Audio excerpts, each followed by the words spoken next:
So you're at the doctor's office, and the nurse comes up, attractive nurse, and she hands you a cup and says, urinate. You look back at her, or him, and you say, you're a 10.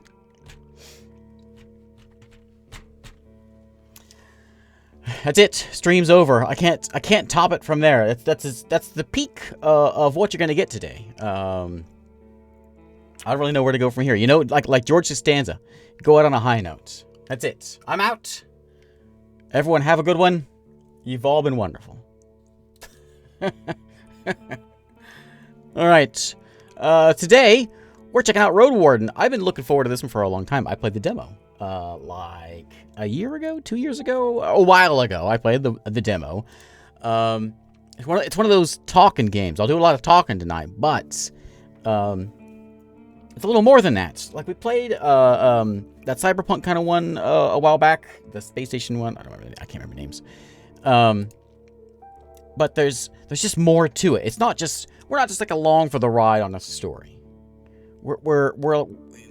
It does at least the demo. The demo did a very good job of making you feel like you did something in the story. And I love the demo. I played it for almost an hour. I think it's about as much demo time as I could get out of it. Or sort of this fella wandering the desolate fantasy RPG realm. And as you can see, there's things we can do. And the things we do, it does feel like you do things in the world. And that's what I appreciate about it, rather than just reading a book. I feel like I'm actually interacting with the book that we're playing. This is by Moral Anxiety Studio and published by Assemble Entertainment. And it comes out here on the 12th, which, if you are on the same time zone as me, that's today, here in 7 hours. So, we'll see how this goes. Again, like I said, I've been looking forward to it, so we're going to check it out. The dev gave me an early look at the thing, and so we shall early look. There is a demo out there, and you can play the demo, which is still there, which I think has been updated since the last time I played it. But anyway, let's try it out. Enough yammering, enough dad jokes, enough pickup lines. It's time to head off on the road trip. Everyone knows to stay away from the wilderness. Most people would never risk a lonely journey. Road Wardens not only accept this struggle, they embrace it. They deliver messages, assist merchants, burn human corpses, and if possible, get rid of the beasts and the highwaymen. They live on the road, die young, and retire early. It's a dangerous job, but a respectable one, and it pays well. I leave the safety of the city walls. I still have my doubts. No. I wonder what we do if they do this. Oh, okay. Okay. It's like, okay. Yeah, let's go out there. Interesting thing about this game is when I played the demo, I really liked the way the story was gonna go in with like the cities are kind of safe, but out in the wilds are like really dangerous and savage and terrible. I kind of modeled my D&D campaign that I'm playing right now after some of the ideas I got from this, just with the scary outside world and all that kind of stuff. You know, just a little secret there. I hurt. Your dad joke must have hurt. Must have hit my funny bone. How do you what's the joke?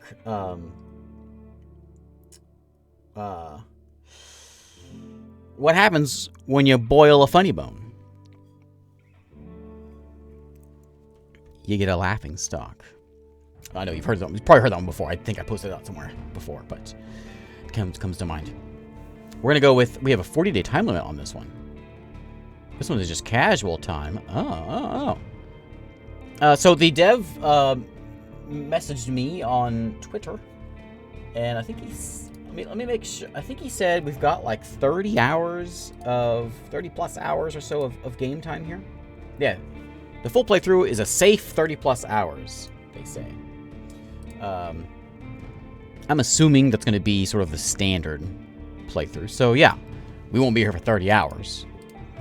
Otherwise, I die of sleep exhaustion. But we'll get a few of them in there. The wall is still standing. There are no wolves around, no stench of blood. Good signs. This should be the place you're looking for. You're supposed to meet up with a group of soldiers, but you hear no voices, no sounds of labor. The gate is ajar, but the camp isn't safe. It may keep away the goblins and peddlers, but not beast folk and trolls, and the night is near. Your palfrey breathes heavily. It had a long day. Let me check my settings here. It's just a little bit. The birds are noisy. How's that sound? Does that sound okay? Hey, Harley, how's it going? Harley, you already missed a dad joke. You missed a pickup line. You missed everything already, Harley. You might as well just leave now. There's no point. It's not getting any better. I can look for another shelter. I don't think so. Need to look around. I will dismount and sneak to the gate. Let's take a peek inside. Your heavy boots hit the ground, and the pain of the long ride finally catches up with you. You stretch out, bringing your backs and legs comfort. All you want now is a table, a decent chair, a nice mug of beer, and some warm stew. Maybe a laughingstock. With any luck, your axe won't be needed here. I approach the gate slowly. If it's a military camp, it doesn't look like parts. Plenty of wasted space. The fire pit is cold. Two people sitting at a table, tired and disheartened. They're looking in different directions, paying no attention to one another. One of them is holding a cup. After a moment, you notice the quiet humming. You recognize the melody of a light-hearted drinking song from the city harbor. So we'll see things popping up over here. We got 30 minutes till dusk hits us. There's my health over there. My face is over on this side of the screen because we'll have more things popping up over on this side. Bob Haas. Oh, yeah, this is where we name our horse Bob Haas. I remember that. Okay. Look around cautiously. Look for another shelter, or they don't look like much of a threat. They're just sitting there. Plus, I'm a Roadwarden. Takes him a few breaths to glance in your direction. The first person greets you with a wave of his hand. There are bags under his eyes. His beard is messy. Despite his simple shirt, he's wearing durable, decent boots. A mace, a head covered in iron, hangs at his side, but he doesn't reach for it. I'll take a look at the second soul. Just like you, she's wearing a gambeson, but hers is a bit loose, as if she took it off a corpse. Her head is shaven, as if she's protecting herself from flesh-eating bugs. Her eyes are weary, yet kind. She smiles. Considering the squad was sent here half a year ago, these two surely look the parts. Though there should be more of them. 8, you believe. We'll let them speak first. No. Today, we're not a meek Roadwarden. We ask the questions. Where's your lieutenant? You wonder how to phrase your question. So when you meet new people, you can influence how they perceive you by selecting an attribute. We can be friendly. We can be playful. We can be distanced. We can be intimidating. We can be vulnerable. Like I said, where's Lieutenant? I'd rather speak with someone who's not going to waste my time. What's up with the tone? The man scowls at you. I'm kind of a jerk, aren't I? I didn't mean for that. Though he doesn't reach for his mace. We've nothing against you. Just ignore it. As second soldier turning towards you. It's me you need to speak with. Are you a mercenary? I'm your new Roadwarden. Are you now? That explains a bit. As long as you keep the road safe from goblins and wolves, it doesn't matter that you're an... What? What'd you just call me? She stands up, resting her hand on the hilt of her sword. Where's your mount, Roadwarden? Waiting outside. It's an ape, as a matter of fact. So unsaddle it before it falls asleep. She glances at the gates, then her companion. Her voice is strong, her shoulders straight. I expect you're looking for directions. I'm Lieutenant Tulia. My name is, Nook. Yeah, I can playfully ask where the lieutenant is. The lieutenant nods and crosses her arms. Well, let's talk after you bring your beast. We should also prepare for the night. The soldier in the shirt also rises to his feet. You have to sleep on the ground under the stars. I don't know about that. I just walk away.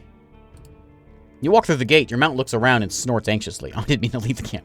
Not many humans could ride a horse. It's not only taller than you, also bulky, as heavy as it is strong. You can get in the saddle with a single breath, but most people wouldn't know where to even begin. From every side, it's a wall of flesh. Horses were brought to the Dragonwoods from the conquests in the south. They can trot for a long time, but won't outrun some of the local monsters. Your palfrey needs you to survive, but without you, it too would be lost. Without it, you too would be lost. I don't care how it feels. I need to know. No, I love my horse. I don't like people, but I love my horse. I'm not sure why some words appear bold. I think maybe it's kind of like this may be a game thing, but isn't that like a reading comprehension thing where like sometimes, or maybe like a dyslexic help thing? I could be very wrong about this, where it helps you kind of read by having bold things. Yeah. So as you read the thing, it may change things. I don't know. I could be making all that stuff up. My only companion here, I want it to feel at ease, my horse. Takes a few steps towards you, scolding you with another snort. You scratch the bottom of its neck with strength and confidence, just the way it likes it. Humans see useful animals, even pets, as monsters in disguise. Getting emotionally attached to them is believed to lead humans to their doom. But you know that horses need companionship, and it's my only companion. I speak to it gently and lead it to the camp. Can you click? Oh, I'll try. You end up next to the fire pit. Removing the saddle makes the horse nicker with relief. You take a couple of minutes to examine its back just in case. Well, the riding equipment is not that heavy for such a strong animal. With enough time, it starts to chafe. You wish it had something better to eat than this shabby grass. You should look for an inn. I'll unpack. You brought many things, and you lost one of the sacks while fleeing the Crimson Corpse Eaters. Worst of all, you had no rope left, but maybe the soldiers could share one. Shouldn't cost more than a dragon bone. Aside from the travel sets, you own a few valuable possessions, essential for your trade. So, am I? Am I a fighter? I spent my savings on decent combat equipment. I have a fine gambeson, an axe made of steel, and a reliable crossbow with quarrels. Am I a mage? I have talismans that help me use my powers, as well as an iron axe and a worn gambeson. Or a scholar. I carry writing instruments and alchemical ingredients, as well as an axe, gambeson, and healing potion. You also learn more about them. So, fighters ease your time with physical things. Best class for RPG beginners. Mage uses mana, basically. Okay. Cast a few humble spells. Magic won't protect you better than an axe, but as a mage, you'll be able to heal faster. And then a scholar, you'll know more about the world's mysteries than you. The scholar will know more about the world's mysteries than you, helping you take advantage of some unusual situations. Impress the locals with knowledge. It's not gonna be a nerd. And alchemists. Oh, I don't know. So yeah, I can't click it. I think it's just, breaks up the wall of text. I think is what's going on there. Yeah. I'll be a mage. I don't remember what I picked last time. I don't remember if I had an option last time. The demo. You unpack and inspect your belongings. Your water skin isn't pierced. The spare clothes are still here, just in case you take a look. At your wooden bowl and mug. Your cape, your tinderbox, bandages, food rations, knives, nothing special, too cumbersome. From time to time, your routine helps you avoid mistakes, but this doesn't make it any more exciting. It has a setting for... I'll have to look. I'll look. Let me actually look at it right now. There's deaf support. Narration describes sounds in greater detail. I'm curious what that does. We'll turn it on for a minute. Shows a bit of fluff whenever the game is launched for that. Okay. Describe attitudes. Okay. And achievements. Yeah. I think that's all we got. That one. Yeah, we'll stick with basic looks. Okay. Inventory. We got some supplies, merchandise, we got some equipment, and we have an axe. Yuki. Back to the soldiers. They're at the table again, observing your beast and chatting between themselves. Your stomach growls at the sight of them eating out of wooden bowls. There's no meal for you, but you can sit down on a tree log. We'll ask Tulia what she knows about this area. She focuses on chooses her words carefully. She looks away only when she gathers her thoughts. I can only say as much as I know, and that's not much. She nods toward the other soldier. As you can see, there's not a lot of us left. Or at the beginning of summer, we were 8 of us, including our previous lieutenant. 5 are dead. 1 ran away in tears. We're also strangers in this land as our companion. Keep your stomach full will keep you stronger. There's my stomach. Starvation won't allow you to restore vitality, and you can find your supplies in inventory. Okay. Yeah, give me some information. The man leads forward. His legs shake nervously. He sounds like a kid asking a bard to sing one more story. Tell a joke or do a magic trick. Whatever it takes to escape the boredom. His untrimmed beard hides a much younger face than you originally thought. The officials tell you. I expect not that much. No soul governs these lands. What I've discussed with these officials should stay between me and them. You think how unprepared you are for this task, since the area is too far away from Havlin to keep it under control. You were warned that it's untamed and unknown. Who knows how many villages, bandits, or monsters may be found in these unmapped hills and forests. It's a place of both danger and opportunity. A great realm to spend the rest of summer. Actually, I prefer to keep it that way, says Tulia. The less you tell us, the smaller are the chances that the commanders will send us here again. There's bitterness in her brief laughter. I'm fine with a soldier's life, you know. I just hope to find an outpost where I won't have to bid farewell to most people I know. I don't say anything. Lieutenant drinks from her cup and crosses her legs, ankle on knee. Seeing her chair makes you doubt she'll ever find a comfortable position. Where do we start? Well, I'm curious what happened to the previous Roadwarden. Julie takes a deep breath. Aren't you a bit late for a rescue mission? We haven't heard from him for almost half a year. Soldiers speak for a bit between themselves, trying to get their story straight. They confirm that he had stopped by their camp a few times, but stopped showing up at all in early summer. The bearded soldier starts to scratch the table with the tip of his knife without looking at you. I don't remember his voice, always busy, drowning in things to take care of, but he would sit somewhere, sharpen his sword, fix his loud mail, clean clothes, write notes on his wax tablet of his. Yep, and leave at dawn. Unlike us, Asterion never gets bored. Tulia lets out a joyless chuckle. He's secretive, but some of the locals speak about him warmly. Maybe he doesn't like us. Got his name. You're not sure if he's dead or not? If anyone knows, they won't tell us. Maybe someone is keeping him in the basement. In a basement. Man carves with passion. We haven't seen him or his saurian. Something ate them, I bet. The officials have hired you, right? So they don't expect him to return?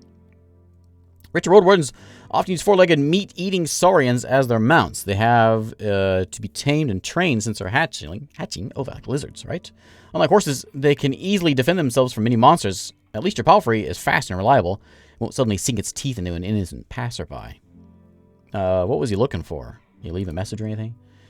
Neither one of us has any insight into his dealings, says Tulia. My predecessor left me no clues. We also took a look at Asterion's stuff. Wait, she raises an open palm. I almost forgot. She stands up and heads to a nearby tent. He has kids in a village near Havlevin. I was planning to take all his things there. A pouch, second spear, a decent bow, some potions. Quite a treasure.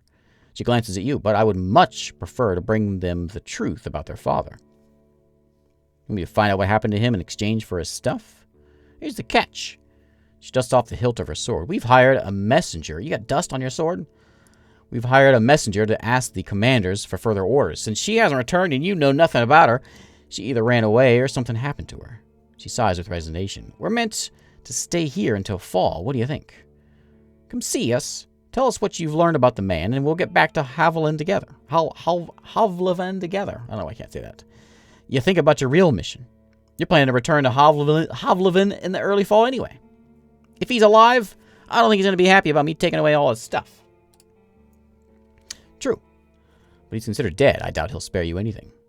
And who knows? You may just find his shell lying on the roadside tomorrow. He wears a mail, uses a spear, mostly maybe 5 feet tall, but stout. Long red beard, short hair, pale face, rarely smiles. She glances at her companion, but after he adds nothing, she sits down and stretches out her legs. So find out what happened to them, dead or alive. Just let me know. Alright, so I gotta ask about the peninsula. Tell you what I know, and you'll be the judge, says the lieutenant. How long did it take you to get here from the city? On a decent palfrey, I guess it'd be 3-4 days. When you confirm, she continues, from here you can reach the coast in about a day, as long as you don't make any stops. Do you know the situation? Why no ships can get here? Hey, game dev guy. You nod.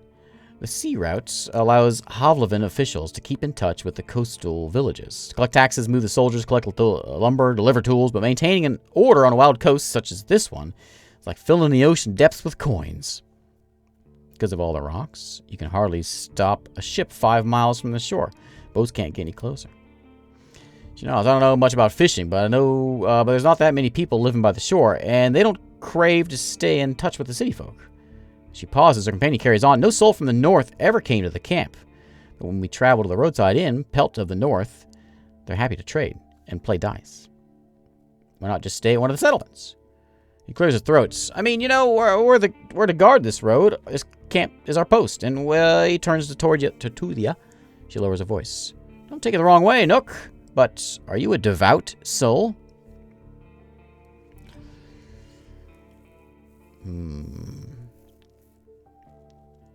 I'm a mage, so Numa is what I like. Some believes I consider sinister and treacherous, but could call me a pagan.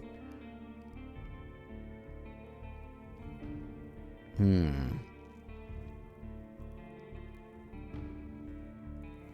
I don't know. No, we're connected to nature and spirits. That's who we are. I have a strong connection to nature and spirits. I follow the path of my ancestors. Some of my beliefs may be considered sinister or treacherous by city folk. You'd probably call me a pagan. A pagan Roadwarden? The man scratches his head without the slightest subtlety. Now I'm sure we can have a conversation. We're civilized people. Lieutenant clears their throats. I'm from the United Church, but I'm not a priest or anything. I'm definitely not a zealot. An awkward pause. The United Church has spilled the blood of countless pagan tribes, making it clear that who's not with them is against them. Your family shared gruesome stories about the atrocities committed by the priests against your ancestors. I frown in silence. People here are disquieting. Every few words, she taps the table with her finger. The traditions won't help them negotiate with the officials. Here. She starts to draw lines with her index finger as if she's pointing to an invisible map. The peninsula is connected with roads like a big circle. Northwest, you'll find a weird village at a bog. Not exactly pagan. I don't think so. It even has a priest who claims to be an eremite. You know, and she means a fellowship. They do crazy things, her companion chips in. They use the dead to cut down trees and dig in soil. What? Once I saw it, I believed to never return there. I begged to never return there. Okay. You've heard tales such as this one since you were a child. If an isolated settlement manages to survive without a city's influence, its customs and traditions grow more and more alien. Every generation learns how to adapt to the dangerous conditions they have to deal with, and the rustic pagan traditions muddy their river of faith. The United Church often warns its members about the crazy druids, necromancers, and blood mages, the bringers of doom, the traitors to humankind. I wonder if I can be a necromancer. You able to talk with these necromancers? You can see why we were not eager to go there if we could avoid it, the lieutenant chuckles. Maybe they'll be more welcoming to a Roadwarden. The roads are dangerous, with little to no shelters. People need your help. The man in the shirt turns a bit and points a finger to the northwest. If you're heading to the undead village, you'll get to an inn first, and soon. Tulia nods. Pelt to the north is a safe place. You can talk with the innkeeper or guards. Ask them about the road. Any monsters out there? Saw all sorts of beasts. The man starts to count on his fingers. Goblins, treants, cats large and small. Not cats. Runners, howlers, wolves, spiked boars, mouflon eaters, griffins. But we managed to stay away. Some could catch up with most mounts. Tulia glances at her companion. Though a palfrey should be fine. The trees are so tall that the flying creatures keep to the coast and the mountains. Not that many humans around, and the animals are busy fighting amongst themselves.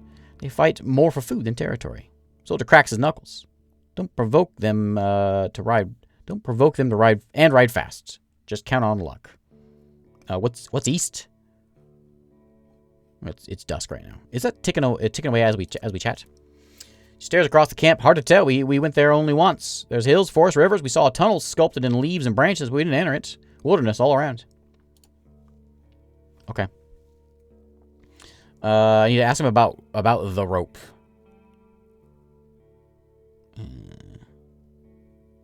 Yeah, I lost my rope. Yeah, I did lose my rope. You got one to spare?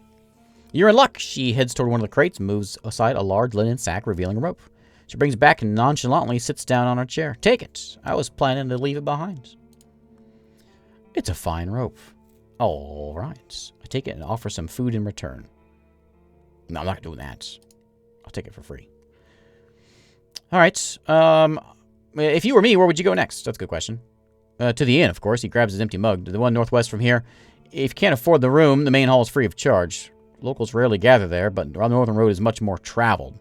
The hunters will let you tell you about this and that, and you'll have a chance to introduce yourself. Innkeeper can listen. Okay, how do I make a good impression? She smirks. Avoid cheap jokes. Wait a minute. Wait a minute. Wait a minute. Stick to the trade. Don't waste his time. Show him that you can be relied on. All right, I got everything I need to know. I don't care about how she became a lieutenant.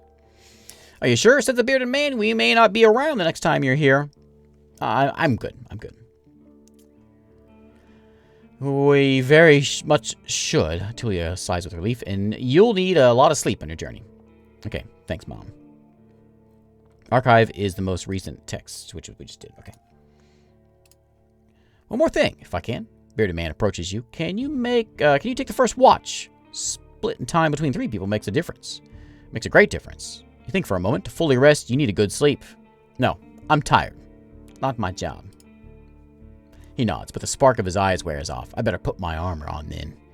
He walks past you, headed to his tent by the southern gate. I go to my mount.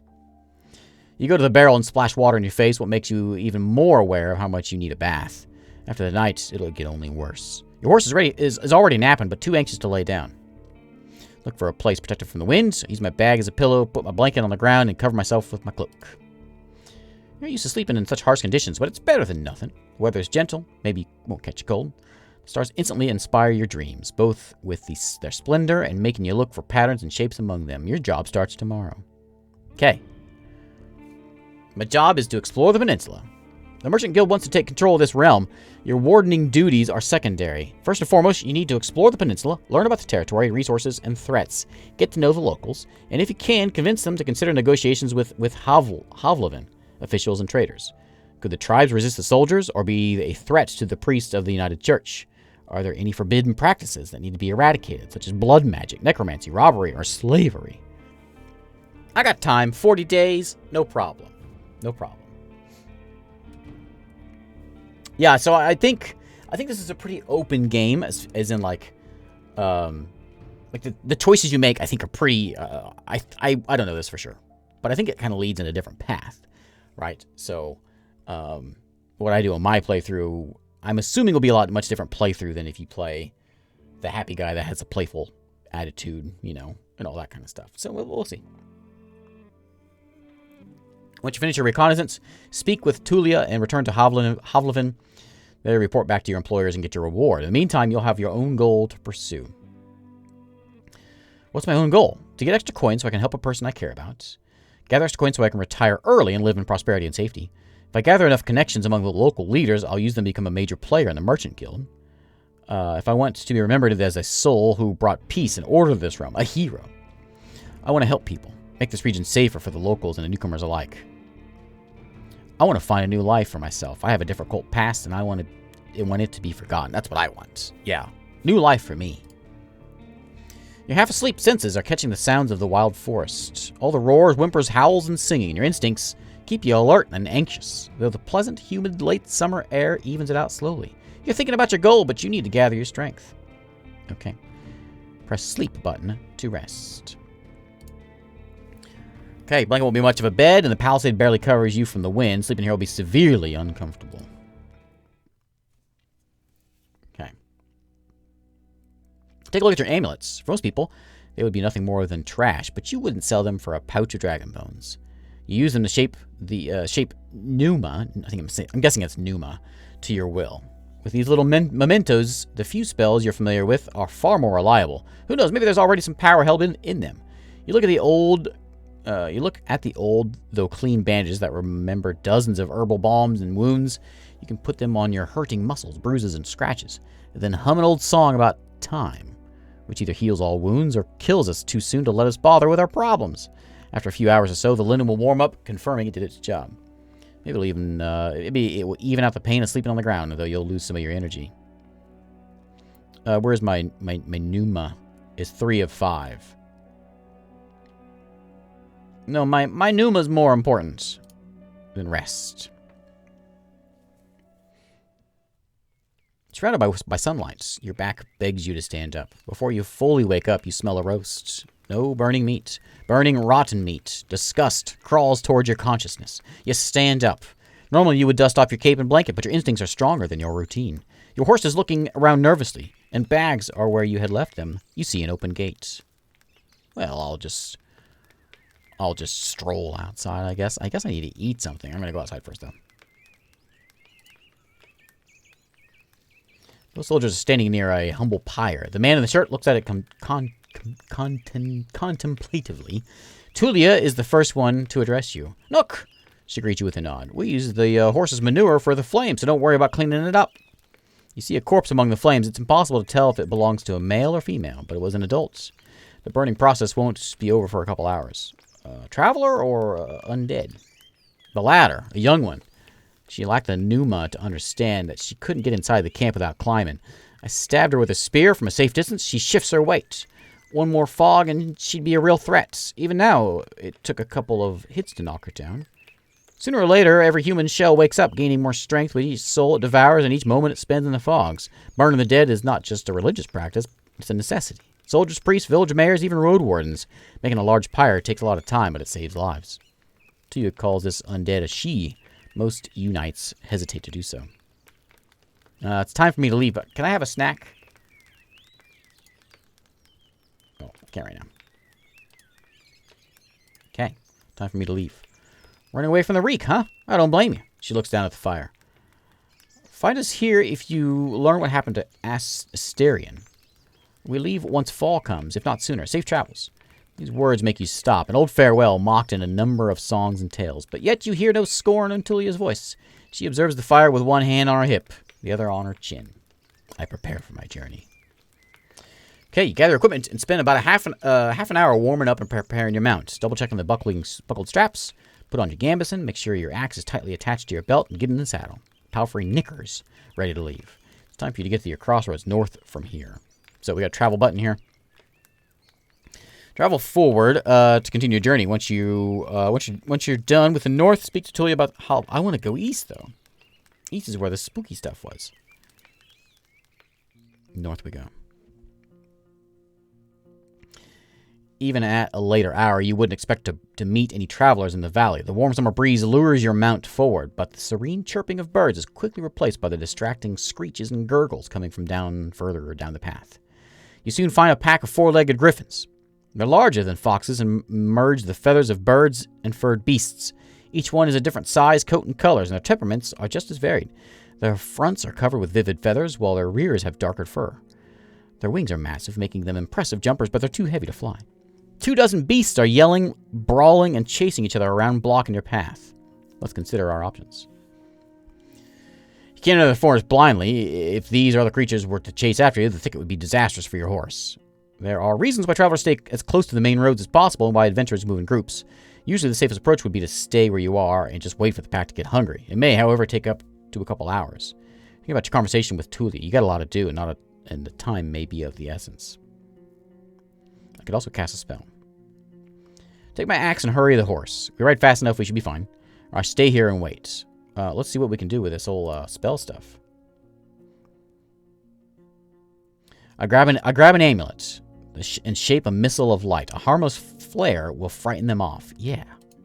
Magic. You grab one of your oldest amulets, a pendant made of leather and single dim pearl. The little sphere is covered with cryptic engravings, but if there's any special meaning behind them, you will never be able to find out what it could be.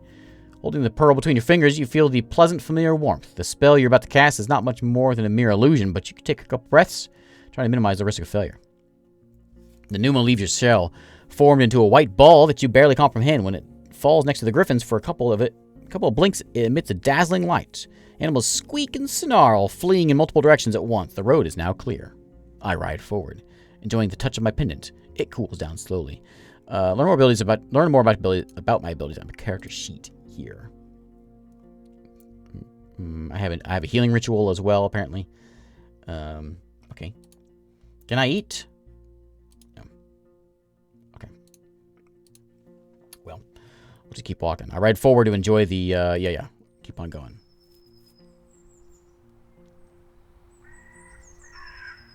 The road splits. According to what the soldiers have told you, you may find a safe inn by turning left. The forest to the right is lush, the trail overgrown. Kids used to have this song. How did it go?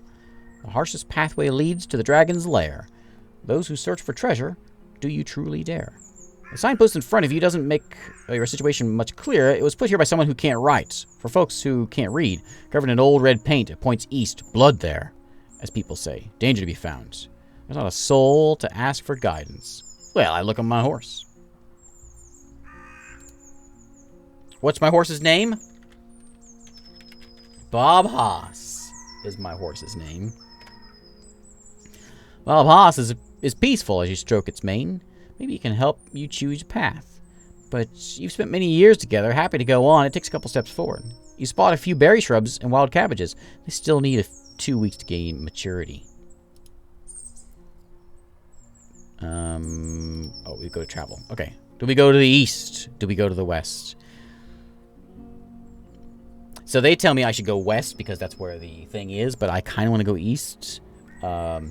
in the spirit of I'm very curious about what's east. Really, is what it is. Let's go east. Curvy road east is overgrown. Bob Haas trots when it has a chance, but more often walks. Forced to jump over larger branches blocking the path, and nearby lake is surrounded by thirsty wildlife, and they sound kind of spooky. I observe the dark forests, ready to react if something jumps at me. Yes.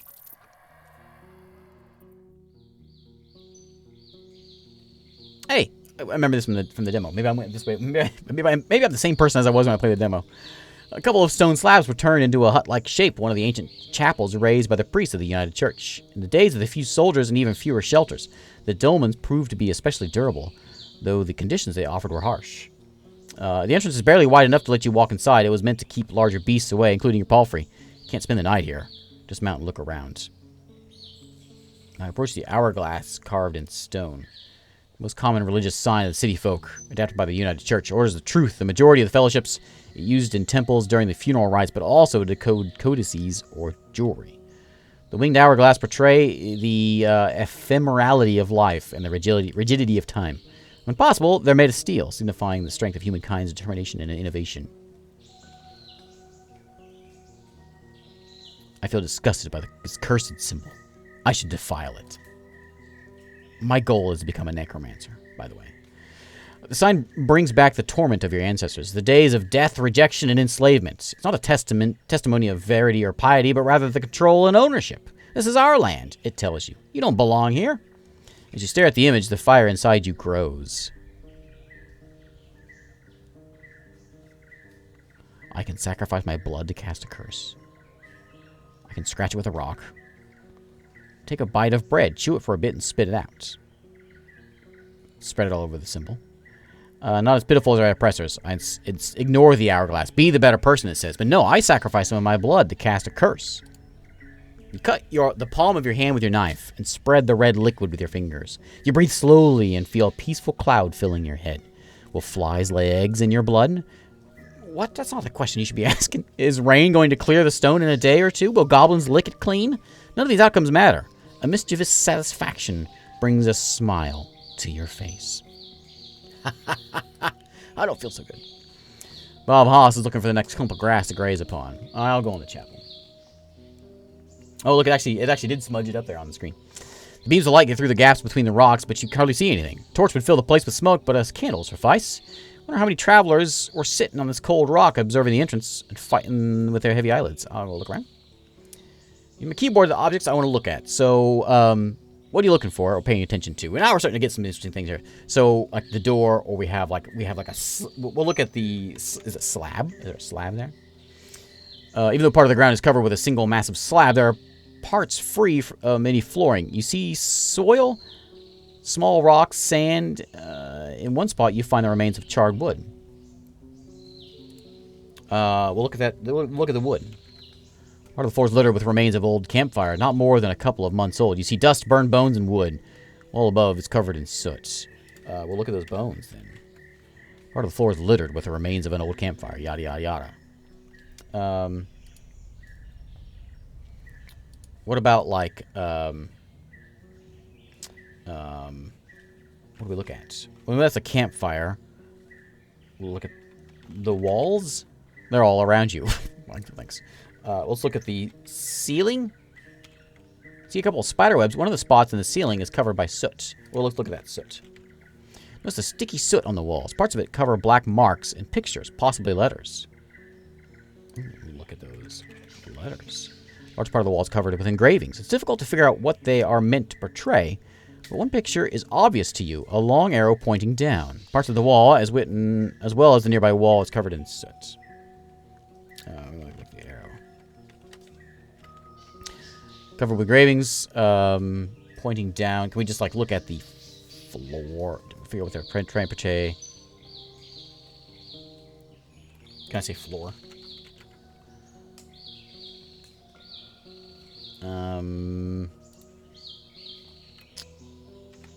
We saw the engravings. We got the arrow. We look at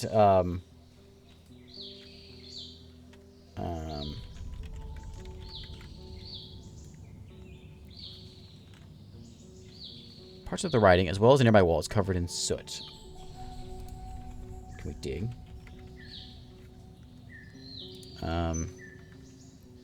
There was more soot. There was wall soot. There was soot on the ceiling too, wasn't there? Black marks and pictures. We didn't look at pictures?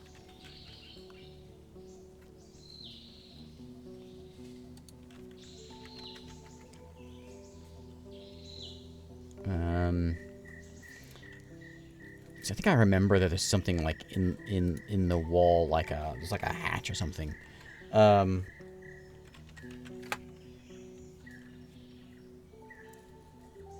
make a couple of small holes in various spots, but most of the interesting area turns out to be hidden beneath the remains of an old campfire.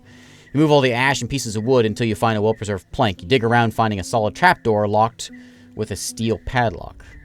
I break it with my axe. You take your axe, but realize the padlock may be easier to break through. The wooden planks, even if a bit moist, are in great shape. Look for the right angle and make 3 strong swings. After an encouraging clang, the padlock falls off. I only remember that because I played this. I did this room last time in the demo. Lift the hatch and the heavy, humid air brings to soul an abandoned farm cellar. Your candle allows you to estimate that the tunnel is roughly 15 feet deep, but there's no ladder that you can use. You think about lowering the rope, but you realize that one of the brick walls is covered in large holes, meant to be used as a sort of vertical stairs. You hear no sound coming from the tunnel, and the moldy walls and old cobwebs are not very welcoming. Well, I go down. Yeah, I have the knowledge of my ancestors. That's what it is. You have to move slowly, learning the new routes. You hug the cold, moist wall, seeking the support for your boots. It doesn't take long before you feel comfortable enough to jump down, then light up another candle. Yeah, very, very Zork-like, you're right. Both the walls and the floor are made of stone slabs. You see no movement, no other sources of light. The short tunnel leads you to a small room. I walk inside. The room smells of rotten wood and fungi. Abandoned junk is scattered on the ground in shelves, earthenware jars, rotting scraps, linen and leather, wooden plates, bones for carving, and rusty iron tools. While these odds and ends may be years or decades old, the basement could be just as ancient as the main floor of the chapel. One thing that seems to be uniquely fresh and durable is a small wooden box held together by a few fiber cords. Take the box. Why would I ever leave it behind? It doesn't feel empty, but it's light. You shake it for a bit, trying to guess what's inside. You can't open the box without cutting the cords. Well, cut the cords. Turns out to be filled with rags, covering a fragile bottle. It's small and closed, with a tall wax seal, inside which you see a thin stick. It should be easy to instantly open it if needed. You can't look inside, and if you open it, you may not be able to seal it again. Nevertheless, you recognize a magical potion when you see one. I'm going to smell it. It smells tasty, like fruits cooked in honey syrup. You don't sense any hard drinks. Probably a healing potion. If so, it must be valuable. You know that you can safely seal the bottle again. The potion shouldn't spoil anytime soon. I'm going to drink it. I feel terrible. It tastes like honey, raspberries, and wormwood. I always wondered what a healing potion tastes like. Initially, it's awful. Well, but you forget about your senses quickly. Your shell feels refreshed, strong, and ready to act. Even the scratches are instantly healed. An ecstatic warmth fills your limbs, and you can't help but smile and giggle with a few breaths. Okay. I imagine a healing potion probably tastes like Robitussin. It's probably really terrible. But, you know, it does the job. Using the light of your candle to memorize the holes, you climb back up quickly. Okay, I think we're going out. Boss Haas, or not Boss Haas, but Bob Haas is listening to the leaves carefully. Okay, let's get out of here. We can go back this way. I'm pretty sure when I played this before, I continued east. We'll see where this leads us. I don't remember this. Neglected path barely finds any space among the hills, trees, and streams. There's a deer on the ground lying in a red puddle, surrounded by a small pack of creatures which notice your presence quickly. There's about 8 of them. Thick furs in shades of brown, gray, and black, and hairless faces with small eyes and large mouths. Currently stained by the blood of their prey. Some of them move on all fours, while others comfortably stand on 2 feet. There are 2 to 3 heads shorter than you, but it's your mount which truly towers over them, and you can see how a couple of beasts take a few steps back, grunting and glancing at another. The one with gray fur shouts, and the others move toward the rocks and sticks which are piled on the road. They hold them awkwardly. Some struggle to maintain a straight posture, leaning on their new weapon for support. Then, almost all of them spread to your left and right, blending with shrubs loudly. Only 2 of the apes are standing still. I grab my axe and hold the reins tightly. Bob Haas tries to turn around, but loyally follows your directions. I charge the goblins. I scream at the pack, shaking my weapon, trying to scare them away. I throw some food at them. I look behind me, make sure they're not already there. I make a few threatening swings like a maniac. Dismount and prepare for combat? Yeah. This isn't for you, Bob Haas. This is for me. I'm not a fighter. Should I just charge the goblins? I'm on a horse. Let's charge the goblins. Your mount speeds up, though it doesn't have enough space to enter a gallop. You prepare your wagon, your weapon, but you feel somewhat comfortable with a blade when on foot. Fighting from a saddle is completely unfamiliar to you. The younger goblin attempts to stop your horse, but the strike it receives sends it to the nearby bush, screaming in pain. The gray one, however, manages to grab your boot, and now is trying to keep up with your speed, making one leap after another. Your first strong swing of your axe wasn't able to reach the target. A spear would do better in this scenario. Aim for the head, kick it out, ride faster. Or I can spend 2 of my Pneuma to hit it with magic. Yeah, I'm not really comfortable with this whole combat on a horse, so we're going to smack it with some magic. You unwrap the linen sheet and grab the willow wand, still as smooth as the day you bought it. The pointy, carved twig is thin, but heavy from injected quicksilver. You raise it as if you were about to stab the air with a dagger, then make a swipe. Expelliarmus! The invisible wave strikes the creature in the middle of its leap, making it let go of your boot. It rolls over the road, and your mount runs faster. With your leg free, the road is clear. We ride as fast as we can. For a few moments, you hear the angry shouts and screeches, but soon after that, it's, again, only you and your mount. Let's see what we're going to find. I thought we were going to be able to eat some horse. Or whatever they were eating. The round pine tree blocks the road. For a wayfarer, walking over the thin branches at the top is not much of an issue. Even Bob Haas could let on a rope could walk around the stump, but a large wagon couldn't move onward in one piece. At least not without detaching the mules. Unpacking all the wares and moving everything with hands. Cutting a tree into pieces would take hours, even with proper tools. You can't hope to move it just with the muscles you and your mount have to offer. We'll take a look around. Let's look around. We'll go look at the wagon first. Planks are still firm and need and there's no mustiness in the air, but the vehicle needs a push to fall to pieces. It's like a child's toy with nothing to keep its parts together. There are ways to construct a wagon with just wood, leather, and fiber, but you find the marks of the hinges, braces, nails, and clamps, which are now all gone. The wheels are missing their steel rims. You find only a linen bag, empty and moist. Can't estimate how deep the tracks are. The ground was hard, so the cart's weight wasn't a significant factor. We'll look at the tracks. In trampled grass, you find 2 sets of tracks to follow. No hoof prints. First set is near the destroyed wagon. The wayfarers suddenly stopped. You see where they made a sharp turn. The second trail is close to the tree stump. Most of the marks were left by flat, cheap boots. Not suitable for long walks, but someone was wearing hard, wide heels distorting the ground. Noisy frogs. Both trails avoid the eastern wilderness. They stick to the main road and lead you north. They could have belonged to 24 people, maybe more. Follow them for a bit, but lose them once there's no more mud and tree needles to find. Look at the surrounding area, I guess. A steak. You walk deeper in the wilderness, searching through the shrubs and trees. You don't find any side paths nor remains of a camp or a hamlet. The first game trail you find has been used exclusively by animals. Look at the tree. The leaves are not completely dry. When you break one of the twigs, it contains water. No signs of sickness that you can recognize. While the termites and other bugs are still sparse, beneath the trunk there's no blood, abandoned limbs. No abandoned limbs. Let's look at the stump. Don't find any marks or maw or paws. The top is a hip high and unnaturally smooth. Comfortably sit down on it. Let's look at the road. Oh, yeah. The road here is already overgrowing, fading away.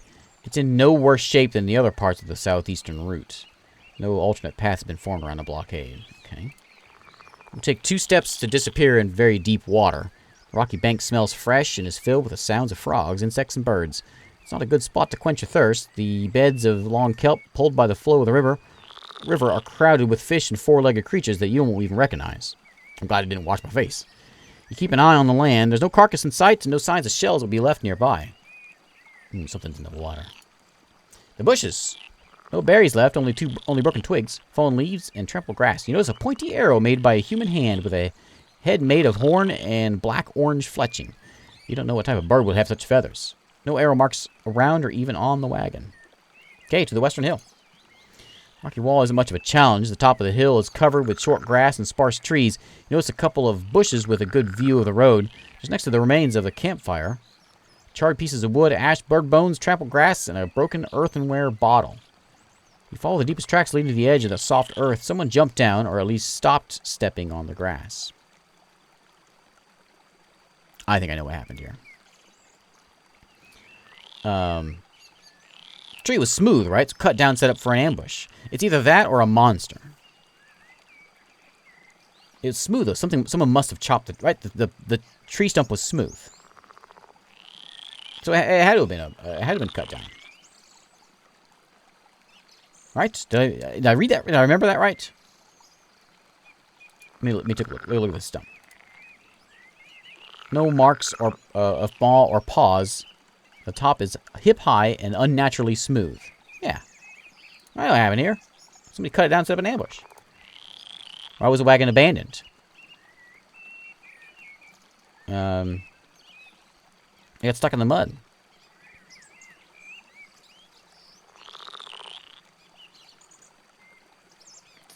Why was the wagon abandoned? No time to move, so they left it behind. Attacked by highway. I think it was attacked by highwaymen. There's no arrows in. There's no debris or anything on the wagon. It's broken. It's like been robbed. Maybe it broke, and so they took what they could and left. They pull all the nails out. See, I don't think it was highwaymen because, well, I guess they could have just like not attacked. They could have just said, "Leave, we're taking this." I'll go with that. What was originally transported on the wagon? I don't know. That I don't know. I don't remember seeing anything about that.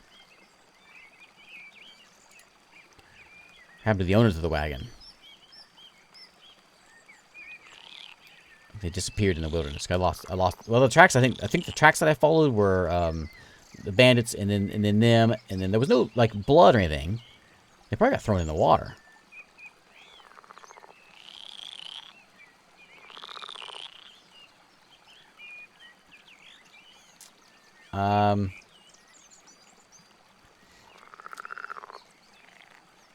I don't know. Disappeared in the wilderness. The tree was cut down and set up an ambush. The cart, which transporting unknown contents, was attacked by highwaymen.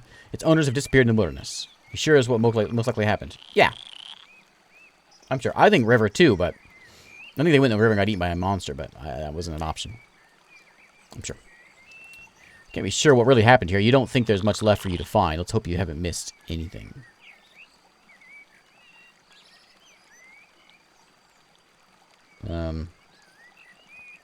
Sure, I'll wash myself in the river. It sounds like a bad idea. The river's full of life. Not only a bit brown and greenish, but also smelling of algae. It won't help you much. Oh, alright. I step away. Can we travel any further? Yeah, we can keep going. As long as we ride uphill, the forest is sparse. Soon after, the tree roots tear the path apart. The road is coated with branches, acorns, leaves, and chestnuts. Some seedlings have already broken through the pitted surface of the road. If left undisturbed for another year or two, the forest will reclaim this place.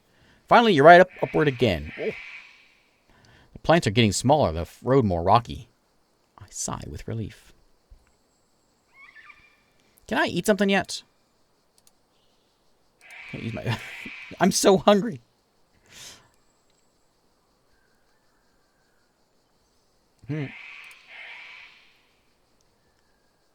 This is how well taken care of it is. There's my appearance. My face is dirty, but I'm healthy. I sigh with relief. It's hard to sigh with relief after that noise.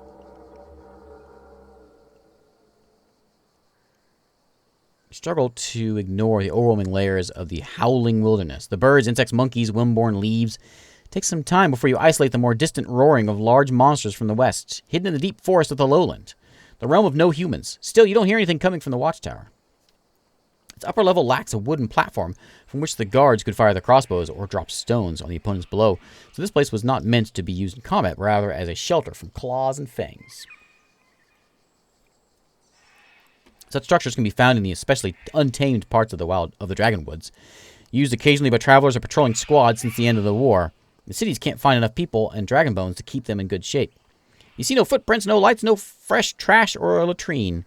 Birds are cleaning their feathers on the top of the tower, while the branches are moved by the fierce cold wind. Let's examine the campfire first. Right there. See a shattered bowl, remains of a meal of many years ago. However, the firewood and the lonely stool are not too old. You don't doubt that the watchtower seems less threatened to the wayfarers than the wilderness around it, even when it's locked. How's the signpost looking? Planks and letters are damaged by decades of rain, frost, borers, and claws. Scratch down some of the moss. There are 3 planks on the signpost, each one pointing in a different direction. Letters don't tell you anything. Galactic. Thanks for following. Where was I? The plank beneath it points east, and there's a word written in blue paint. The arrow here looks more like a magic wand. The bottom plank has a picture of a tall tower surrounded by a little house, points west. Wood is covered with red paint, suggests danger.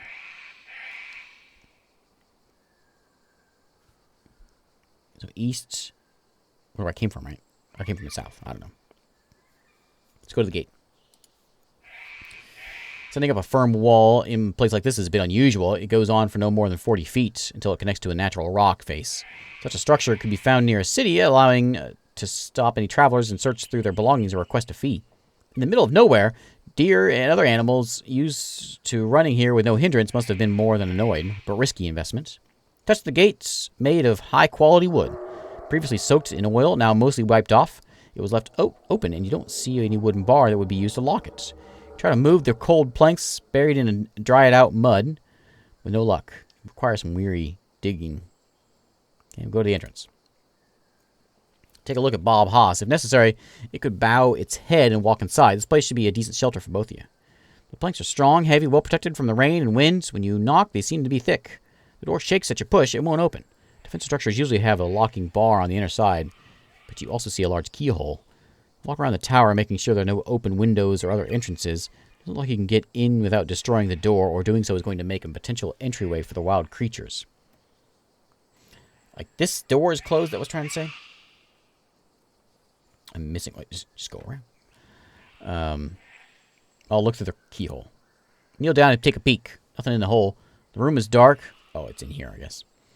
Yeah, I'm trying to get in there to rest. Tiny bits of light passing through the crevices in the windows. You see shapes of wooden furniture, light like tables, casks, and a ladder. The only movement you notice belongs to the dust dancing in the sunbeams. I don't have a key. I can break it. All right. You start chopping at the door in a spot where 2 planks are connected to one another. It takes a bit of time and some precision, especially since you struggle to find the right angle to take a swing. Finally, the wood cracks. When you push it, it lets out a dizzy creaking of rusty hinges. An empty table stands in the middle of the large, round room filled with dusty furniture. You open the door, you'd struggle to see anything. Without the open door, you'd struggle to see anything. You wait to be sure that nothing tries to jump on you, and finally hide your weapon. I'll have to sharpen it later, I guess. First thing you notice is the room isn't high, and just like the windows suggested, there's a second floor above it. Scent sparks an image of a cellar, humid but without mustiness. Tree stumps used as stools surround the round table in the center, now covered in dust. The shelves are empty, with no tools left behind, and you see a couple of dishes lying in various spots, empty and sticky. Bugs are crawling both on the furniture near the walls, spiders, roaches, worms. Think about taking a look into one of the casks, but the smell coming from it makes you change your mind. Instead, you climb up the ladder. The view there isn't much different. The floor is covered with pieces of trash, dirty furniture, sleeping pallets, moist, smelly, full of wriggling and chirping creatures. I don't care about bugs.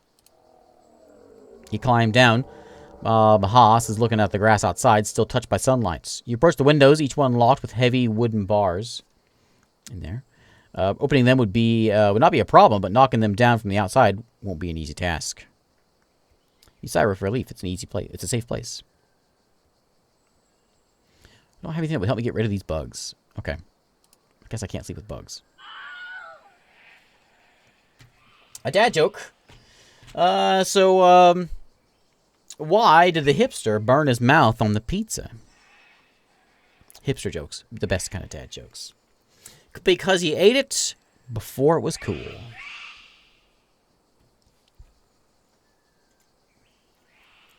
There's your dad joke. Let's go look in the spruce trees. Must be a human-made copse of trees. Copse of trees. I never figured out how to say that word. Only the smallest of the spruces are out of order, born of wild seeds. The largest trees are as tall as the tower itself, which surely doesn't help with those who are meant to observe their surroundings. There are also some stumps, most of which used to belong to young saplings. These trees were mostly likely meant to be sold to carpenters and coopers, but they were left alone many years ago. In the grove, you find wild fennels and lettuce. Thriving in shadows, there are pears and berries growing among the nearby trees and shrubs. Ooh, yeah, eat them up. All plants here need 1 more week before they're ripe. I went to tower already. We looked at signposts already. Alright. I guess we just keep on going. We can go through the tower. We can go east of the tower. We can go west of the tower. Let's go east. East is a good... I know they told me to go north and all that nonsense, but I don't think so. What time is it? Oh, we got 9 hours. The first part of the trail is narrow and overgrown. The steep crag in the south divides the lush forest in half. You barely recognize any shapes in the entanglement of grays, browns, and greens. Northern landscape is, while similarly impenetrable, is the exact opposite. The middle turns into barren hills and mountains, barely covered by grass and bushes. Maybe the riding ibexes of the clans people of the growing mountains would get through such a barrier. There are no clans here. I know a copse is a group of trees. It's just a weird word. Point at this icon to... Oh, okay. The road leads you downhill to the edge of a lake. The clearing around the dwelling is quiet with no crickets, flies, or even toads. The grass is not even knee-high. No signs of a wharf or boats. The wall wasn't coated. It's already been bitten by winds and rains. Look for an entrance. I see. Right next to the gate, a gargoyle, or a stone look-alike, kneels on a slab. It's dark purple, almost black, with yellow, pointy teeth. Though its half-open mouth has no tongue, and the creature doesn't move an inch. The eyes have been replaced by crystals, red like currant juice. Touch the gargoyle. Your hand seems tiny when placed on the monster's shoulder, which is coarse and cold like a rock. You consider pushing one of its teeth, but the eyes of the gargoyle suddenly glow brighter. Grow brighter. What do you want? I expect no one, says the gargoyle. The words are coming from the monster's mouth, though it remains still. Stand in front of me. I want to see your mug. The drawling voice belongs to a woman. Okay. maybe I thought that was coming out a little differently. But it lined with unnatural creaking. That's what I was trying to do there. Unnatural creaking. I step closer. The eyes don't rotate, nor blink. Who are ye? Friendly? Playful, distanced, intimidating, vulnerable. Please. No. Intimidating. We're always going in, show no fear. I'm the new Roadwarden, and I value my time. Let's speak face to face. You hear a chuckle. I'm also a busy soul stranger, and I'm not one to be ordered around. You don't know where ye are, clearly. Wherever the road takes me, I follow. So you lost your way, and now you're wasting my time. Long pause. I'm Eudocia, the only enchantress you'll find in this land, and you're disturbing my work. I don't see people in the middle of the day. Return in the early morning or a few hours before dusk if you have to. Best yet, don't bother me at all. The monster's eyes darken again, and your mount is ready to ride away.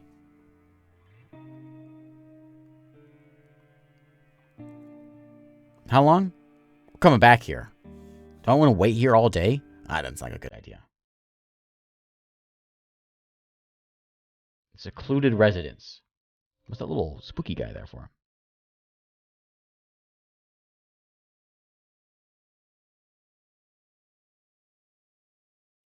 Why is Santa Claus the ultimate hipster? He knew you before you were cooled. Before you were cooled. Okay. I guess. Let's come up here. We'll come back. We'll be back. No trees or crags blocking the sun. The road is bright and inviting. The simple bridge is centuries old, bitten by time. It makes you think of the dolmen you saw south of here. Did I see a dolmen south of here? I didn't. The torrent here is deep and fast, with plenty of fish. The boat is destroyed beyond repair, rotten, falling to pieces, with holes in the floor on the sides overgrown with fungi and moss. Thick shrubs are covered with thorns. Small birds are jumping from one twig to another, pecking at brown berries. You think about picking some of the fruits, but you're not sure if they're edible. Let's look at the fish first. See dozens of red and gray shells. As you walk by, they stay close, following your steps. Spooky. I'll wash myself. They can't all be winners. Yeah. You and me both. You undress, keeping your axe at hand, and check the water with your hand. It's warm and it's clean. As you step in, hearing your mount's afraid snort, you can tell it to quench its thirst. But then a harsh bite reaches your calf. You look down, another wave of pain runs through your legs. The blood flows downstream. In a panic, you climb back, grabbing the clump of grass. A fish is still holding your thigh. You pull it. You squeeze it with anger. Its mouth is filled with inch-long thin teeth. You need a bandage. I cast it into the bushes and make it suffocate. Bob Haas peacefully chews the grass, enjoying the sun on its back, ready to take a nap. Do I need to do that right now? I have bandages, right? Travel sets. Rags, torches. I thought I had bandages. I guess I don't.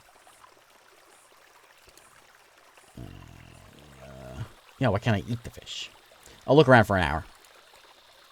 After what feels like an eternity of searching around the boat, the banks, and the shrubs, you sit down on the bridge and take a break. You realize you haven't actually looked beneath it.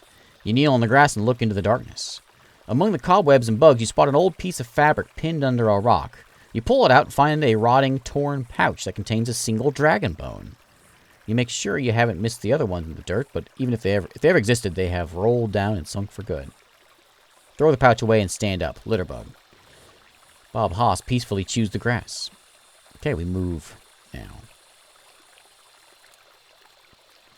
I really want to go back here. It takes me an hour to get back there. Let's go over here. Let's just sort of check out the area, then we'll go back and check with her. Path leads downward through the hills and fields inhabited by gurgling aurochs. The birds are loud, and you've never heard some of their songs before. The forest gets thicker, and the signs of human touch are rare. The lone giant boulder surely draws your attention. You can't guess its age, but the paths around it suggest it was passed plenty of times already. You stop Bob Haas and take a closer look. The remains of red paint are covering the eastern side, and it's the same message as the one you saw at the southern crossroads. Don't enter. Danger ahead. Look down the dark road. You hear a distant roar of a dragon. I mean, that's not really... No. We're not ready for that. I'm not ready to enter the heart of the forest. Take a look at your bundles, mount, and weapons, and then think about the beasts of the woods. You may not be able to outrun them. Travel as far west as I can. No. Oh, it must be go back over here. No, we're going over here. Hey, lady.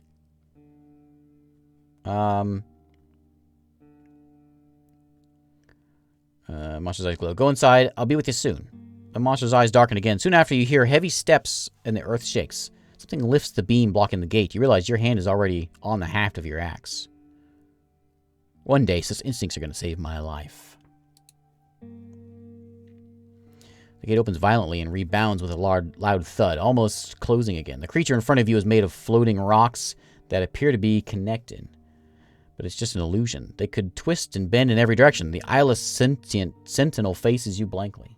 Who? Oh yeah, the guy right there. We saw him in the picture. You've seen other golems in Hovleven, endlessly helping with bothersome tasks, but you've no idea what makes them move. It lowers its slab-like hands and steps aside, making way for you. Its head rotates, following your steps, but other than that, it's as motionless as a statue. The house in the front of you has a huge entrance, just large enough for a golem. The building is whitewashed, but the lime is aged and damaged. The tools are spread around in no particular order. The rocks resting on top of the shed resemble the golems. A few birds stare at you from the roofs. while many more ignore you. None of them seem willing to approach the garden patches despite the growing, though neglected, vegetables. It's quiet here. Let's go look at the sitting golem. It seems dead, inactive as city folk would call it, but the pneuma still makes its chunks float less than an inch away from one another. It doesn't react to your presence. Unlike the previous golem, this one bears engraved signs on its larger rocks. The meaning is unclear to you, and you can't tell if they're decoration or carriers of a spell. A leaf of the door opens. I step closer.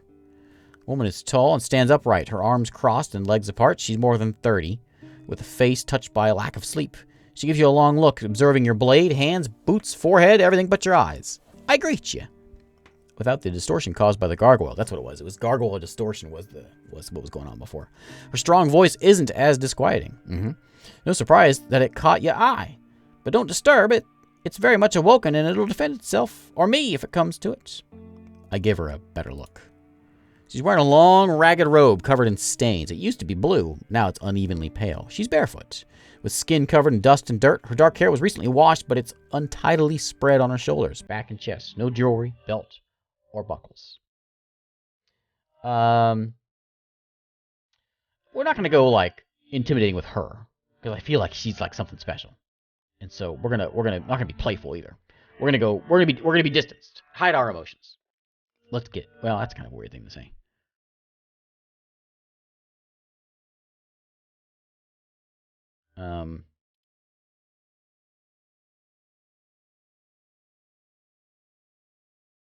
I don't say anything. I changed my mind. The two of you exchange a few long looks, but she seems not at all bothered by the silence. Finally, she glances toward her golems and speaks with caution. If you come here, better get aught from it. I speak in the tongue of dragons and barter. I'm not waiting for strangers. She walks past you and cocks her head toward the golem who let you in. It turns around and shuts the gates. Good that you come at such an hour. Keep it up in the future. If you ever come here in the middle of the day, you just stand outside. I know, looking at the doors like an ibex. We don't need more salutations, so her voice remains cold. Why are you here? I was hoping you could fill an item with pneuma, huh? I'm looking for, teach me about this peninsula. She leans away, frowning. I can't even begin to describe how much I hope you aren't here to exchange gossip. If you crave it so much, ride south to Pelt of the North. Keep her stiff like a broom, but offers a nice room. She glances at you, but her gray irises remains absent. Or if you'd rather visit a cheerful place, ride north to Foggy Lake. Or was it Foggy's Lake? Whatever. Foggy is the keeper. At least she's not as boring as the other guy.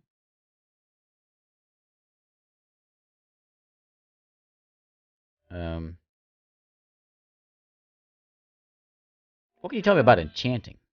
I'm curious about this. She looks at your hands and starts to twirl her hair. Knots, really? I don't know how I do the stuff I do. As a kid, I put pneuma into my toys. Made my earthenware sparrow fly, and the whistle gave a tune without being blown. Practiced for years, but by doing, not by understanding. She puts a hand on her hips and observes her clean nails. I can't teach stuff that's in my fingers, or my eyes, or my breath. It's just a part of me. What do the words on your golems mean? Looks at your right elbow. It's not, Warden. Decorations. I'm curious about these golems. He walks around the closet sentinel and observes it like a farmer would a donkey before a purchase. Isn't it clear what they are? Furniture that walks and works. They carry rocks and logs, hunt, kinda protect this place while I rest. What else is there to say? How do you make one? I fill each rock with pneuma, bind them together. She pauses and waves it off. You won't build one anyway. Like alchemists, enchanters have their own secrets, but I got no way of sharing my talents with others. Is it for sale? One day, or so I hope. She points to a golem's hand. One wrong order and it'll tear your head away, or kick over a house. Won't ever be safe. But the dead make for bad customers, and I won't be blamed for other stupidity. Her further answers come in general detail, but they're rather complex. From what you understand, she plans to invent a set of very specific commands that could be quickly learned, then bind them to a wand, binding it to the creature. I'm still not sure if it's the safest solution. If a wand was taken by a reaver, stuff could get ugly. It's so loud when it walks, monsters react to its presence. Let's out a chuckle. They flee from them as they would trolls. They can't stalk the prey or jump on them from a bush.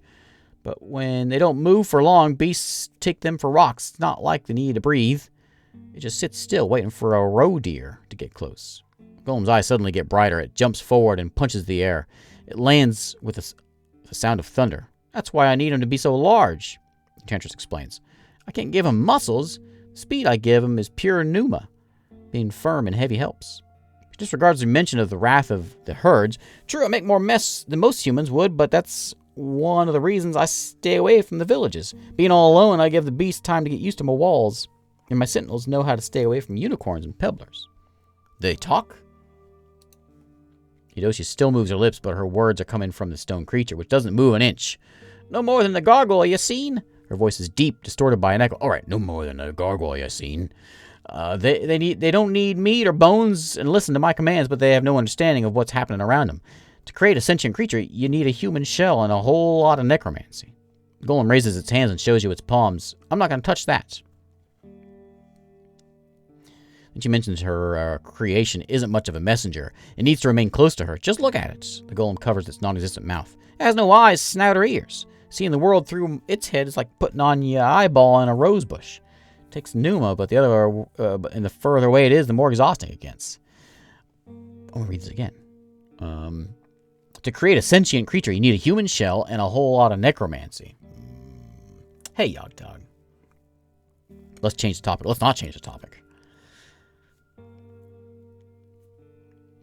Yeah, about this former Roadwarden fella. Raises her chin, challenging your look.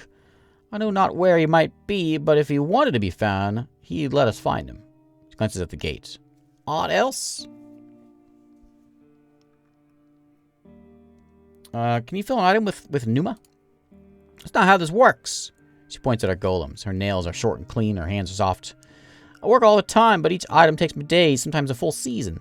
Tribes bring me things to enchant them early spring, and I collect them a year later. I've got to. She blinks a few times, not sure what to say. Her gray eyes widen. Imagines stuff. Takes great focus. You mentioned that you generously reward her, but she only shrugs. You don't plant. You don't build. I won't eat dragon bones. For now, do your warden duties and come by the end of autumn. Maybe I'll have time to get something done for you after the thaws. What if I'm in desperate need? She rolls her eyes. Ye and everyone else? I'm looking for a job. She stands still for a moment, then cocks her head to the side. I got some stuff that could use another hand. You up for some danger if it comes? You nod and ask what sort of creatures bother. No, I meant riding and climbing. If you can do it without grabbing this axe of yours, fine. Now give me a moment.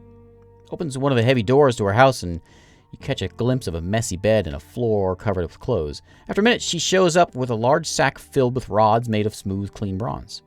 Here's the gist of it. I need you to get 8 spots across the peninsula. Get to 8 spots across the peninsula. High buildings, trees, mountainsides. I don't really travel much. She lets out a confident chuckle. So I can't hold your hand.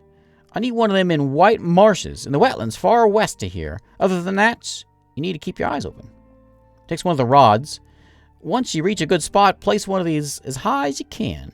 I'll pay you in dragons, 2 for each one, but place at least 4 before you come see me. I need as many of them out there as possible. What are they there for? Well, there's magic in them, as you can imagine. You weigh a rod in your hands. Even though it's more than 2 feet long, it's light, empty inside. You could bend it on your knee. The bag also contains a long hemp cord with scrap of cloth. If I were to send my golems away, let's say a mile or 2 from here, they'd stop moving at all, waiting for me to show up. She approaches the nearest sentinel and touches its chest. They carry similar rods inside, so the plan is to give my orders better range. So to speak, I'm tired of depending on hirelings, especially since they no longer stop by. She leans against the golem with her arms crossed. Questions? I don't care if you raid, folks. Yeah, we got a deal. She avoids your eyes. Great, just don't die on the road. This bronze cost me many favors. Be sure to leave one of the rods in white marshes. Can I spend the night here? Even though she draws out her words with frustration, she speaks with ease, as if she's reciting a memorized speech. I know how harsh the woods can be, and I don't offer shelter to travelers. I don't want to look behind my own shoulder for hours or use my golems to protect you. Travel north or south. Look for a tavern or inn. You'll find a safe hearth there. She blinks and crosses her arms. We're both adults. Don't tell me I could bind you with a rope or take away your blades. The less I've touched you, the better. Look, I just want a nap. I think we gotta figure it out. Anything interesting to sell? I'm not a trader. I do the stuff people ask me about, and they're not for sale. She glances at the house and reaches to a pocket in her hips. There's but one tool I'm willing to part with for 10 bones. It's for spellcasters only. She reaches out to you. Her open palm, you see a flat, small pebble, bluish. No way unusual. You put it in your mouth and press it to your palate. No chewing, she smirks. If you're a sorcerer, it'll restore your pneuma. I'll take it. I can't afford it.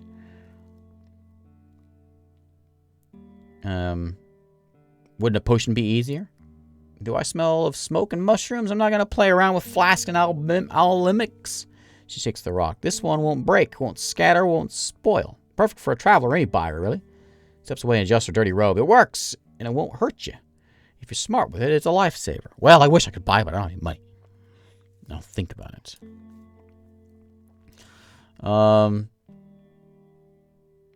Roads around the watchtower are in terrible shape. Why don't your golems look after them? Why would I bother? Expect her to continue, but her question is earnest. Well, I thought so.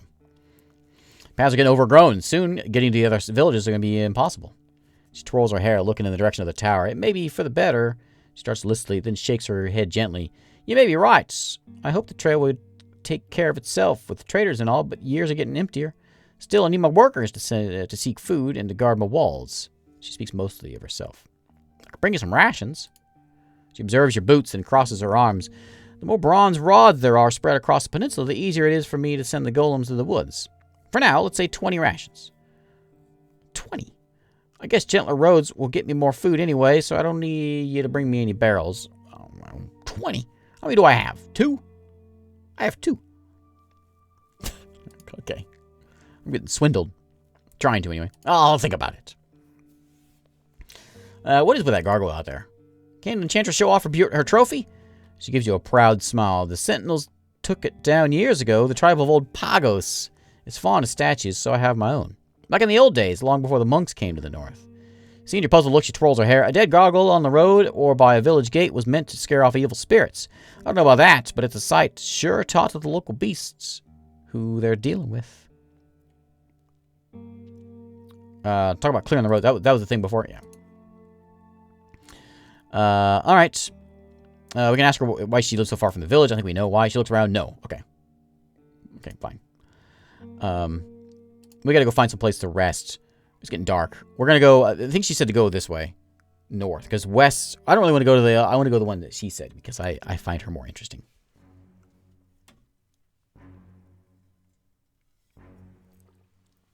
The gentle road leads downhill, getting greener and less rocky. And the further north you get, just in case, your eyes run toward a few drier parts of the meadow, and you instantly shout at Bob Haas to make haste. A pack of short-haired wolves, at least 20 members strong, is chasing after you. Their coats are a mixture of yellow, black, and white spots as if someone threw mud and paint at them. They move toward the road with a human-like speed, and you realize only some of them are running straight at you. I'm curious.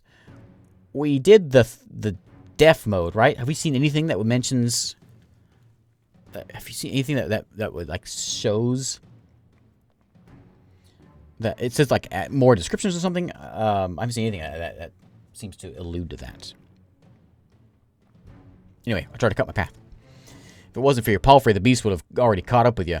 Their trap was perfectly set up, not leaving you any paths of escape. You are terrified mountain is disciplined enough to stray off the beaten path, and even though one of the big-eared wolves almost sinks its teeth into your mount's thigh, you manage to squeeze between the hunters. For the next few minutes, you do your best to get further away, and while your gallop is indeed faster, the wolves easily shorten the distance by moving through the sparse forest.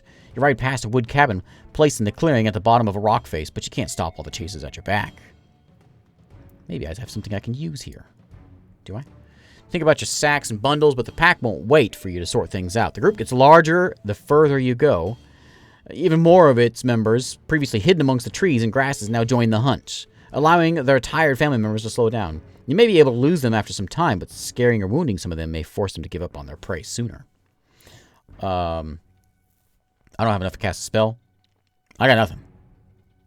Axe doesn't have enough range. I don't have a crossbow for my bolts. I got nothing. We just run, I guess. Focus on the road ahead, forcing your mount to speed up whenever a beast tries to catch it. After another few minutes, you leave the hills and enter the grasslands of a valley, but the pack doesn't give up on you yet. At least the numbers have stopped growing, and you're already outside their territory, and the handful of spotted, colorful shells that seem tired are forced to stay on the beaten path. Without a palfrey, I'd be dead. You get out of the valley and follow another narrow path through the hills and trees, clearly shaped by humans, at least in parts. The leaves and rocks start to blur into a vague memory, but after another few minutes, the howls stop. You don't slow down just yet. Stubborn wolves. You reach a gentle open path, seeing a lake to the west and hearing a gentle creak ahead of you. Bob Haas is exhausted but patient, more happy to survive than it is angry at your wanderlust. At least you can hope the pack will move to a different place during the night. Victor, thanks for following. I better get out of the saddle and let it rest for a bit before I move forward.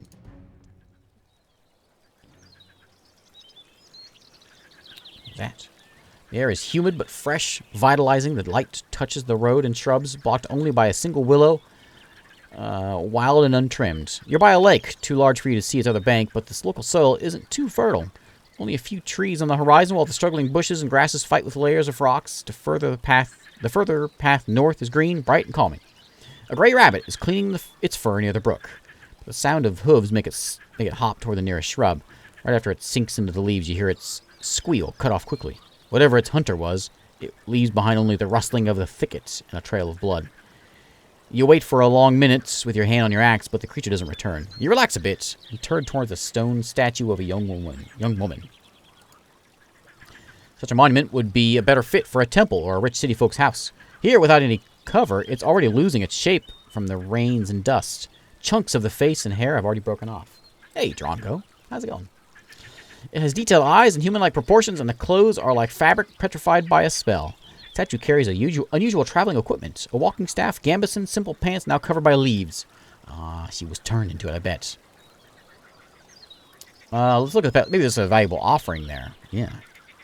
You dismount and approach the bushes covering the legs of the pedestal. You see some old wooden bowls, as well as rocks. You try to push the leaves away, but their stems are thick and healthy, crowded with insects and spiderwebs.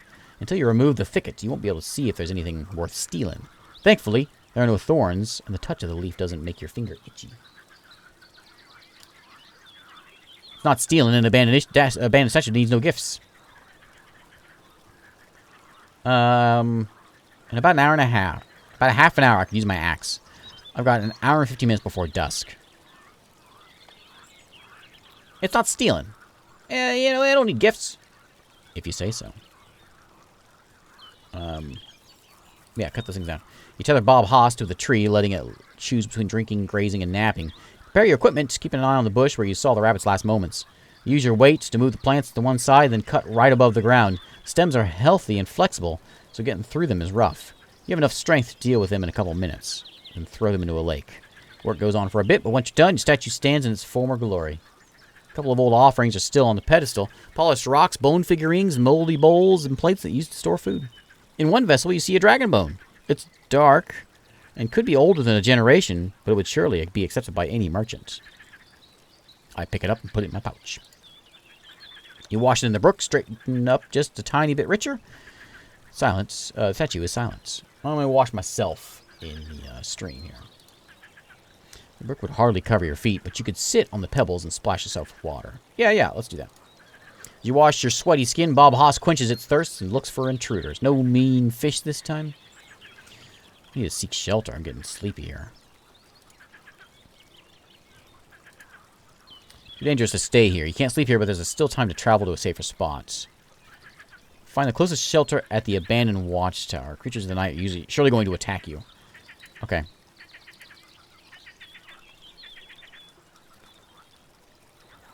We can't go back there because there's mean dogs there. Need to wait for a day for the spotted wolves to leave. I can go back here. 2 hours to get there.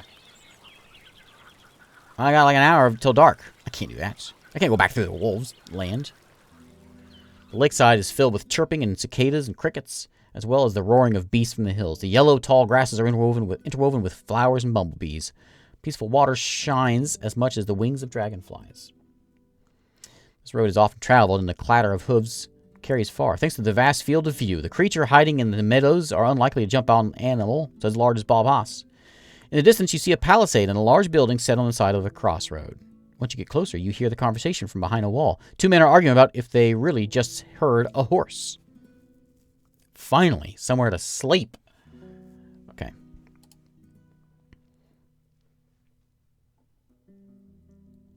Bob Haas carries you toward the open gates. On its own, welcoming the opportunity to rest is by pushing out the air loudly through its nostrils. A nearby wooden pen won't offer much space for a horse, but it should be enough for grazing and a nap. As you dismount, two men get up from the front stairs. They clean their clean-shaven faces reveal that they're in the early 20s.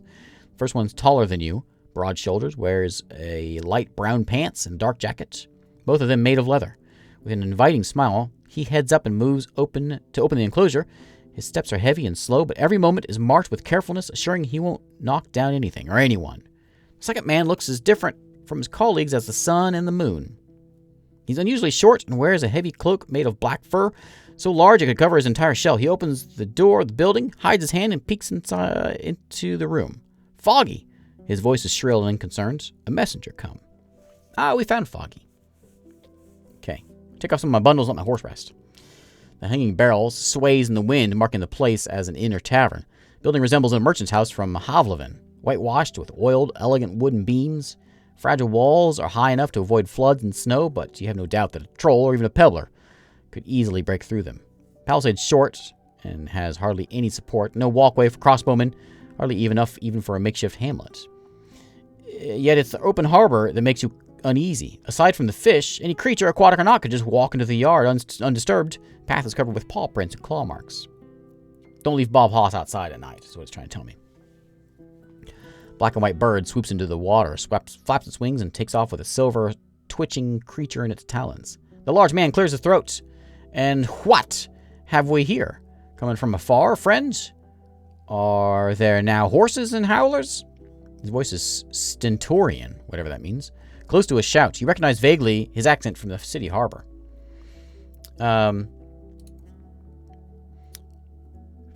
Just stare at him in silence. I stare at him in silence, then look at the door, waiting for the keeper of this place. The man stares back at you, then shrugs and walks away, approaching the nearby boat. His steps make you think of a sneaking bear. You hear heavy footsteps. A woman shows up in the door and looks at you from the top of the stairs. She's even more towering and stout than her son, the man who just welcomed you. With a massive chest and a pear-shaped face and a prominent chin, her movements are composed and confident. She may be older than 50, but with a mixture of gray and dark blonde hair. She only has one arm, the left one, notably muscular, with a hand so large it could likely chop off Bob Haas's head with a single strike. That's not really what I want going through my head, or crush yours like a berry. Though the slit of a robe made of creamy worn fur, you spot her trunk-like legs. She runs her eyes over your blade, armor, and mount. Her lips form into something of a smile, distorted by the scar that runs through her mouth. Tall guy looks a lot like her. The gate closes in silence as the shorter man pays attention to your horse, while the companion rubs the hull of the boats. The woman looks at them briefly, then narrows her eyes. A cold gust of wind touches your neck. I'm Foggy. And this, she makes a vague gesture towards the yard, is Foggy Lake. Are you here to see me, love, or just stopping by? Her voice is hoarse, like that of a traveler who spent too many autumns in cold tents. Let me try see if we've had def support on. It says it describes sounds in greater detail. We'll turn it back off again and see what happens. Oh, nothing changed there. I close the animal pen behind me and head towards the stairs. You won't find another shelter in this part of the Dragonwood. She scratches her broad chin with sausage-like fingers. You think? You drink? I raise my open palms. Only with those I trust. She observes you for a moment, then puts a hand on her side. And do you find such folks often? The two men stare at you, the shorter one with wide open eyes. I may tell you one day. Nice one. She scoffs. If you must, come, stranger, let's talk. Trade while you're here. Without waiting for your response, she enters the building. The two men remain reluctant. The taller one gestures at the door. Go ahead, stranger. Your beast is safe with us. Without another word, I go upstairs. The narrow segmented window shutters let in a lot of light without letting the beast inside. The air is humid, but carries not a hint of putridity. That's a word. The heels of Foggy's boots make her steps thunder, even though the planks don't creak. Make yourself at home, she says without looking at you, heading to the trapdoor in the corner. I'll just grab a little something. Her ears catch the screeches of hunting birds in the wind that leaks in through the windows, but other than that, the room is quiet. Let's take a look at the main hall. Room's crammed with stuff. Bare pelt on the ground would be a nice resting spot, but the place doesn't look like a real home. No chests, no cabinets for clothes, no toys or tools for simple crafts that would fill the time during rainy evenings. Living with so many windows in winter would be a struggle. One could clear this place one morning and move all that's worth, saving on a single wagon. The only things of exceptional value are the cauldron made of pricey steel and the hanging head of an insect-like monster. Its mandibles don't move, the dim eyes seem intact, and its armored head tells this long story of survival through scratches and cuts. Ooh, freaky. I'm just going to sit down. You take a glance at the blood on the table, the scattered yellow feathers, and a bowl of guts and talons. You find yourself a clean stool. Foggy shows up soon, holding a cloth. She dips it in a bucket of water and wipes the table clean. I'd rather dress birds in the yard, but the blood lures beasts. Sometimes the folk from creeks brings us meals, but we need to take care of ourselves. She throws the bloody cloth back into the bucket, making a splash, and then sits down on a stool, making it look like it was made for a doll. She rests her elbow on the table and looks at you in the eyes. So, who are you? A phase wolf? A messenger?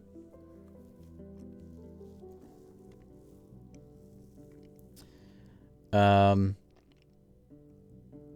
no soul's wolf, I say harshly. I'm Nook, the Roadwarden. Say so now, but no traveler keeps to themselves for long. With every act of kindness you receive, every bit of help, you tie yourself just a little bit tighter. Stay around for long enough and you'll have no option but to take a side, dear, whatever it may be. The burden of favor rests on our souls. She scratches her knee. So, what do you want, Nook? I'm looking to spend a night or two under your roof. She approaches a window above the table and looks outside. Your beasts won't make it easy for us, dear. She places her hand on the shutters. It's not a city inn. I don't cook for smile. I don't work to feel noble. I allow folks to lie down there for free. She points to the bear fur with her broad chin. That's about it. If your horse stays outside, it'll lure the beast to us. But if we move it here, upstairs, it'll leave its droppings on my floor.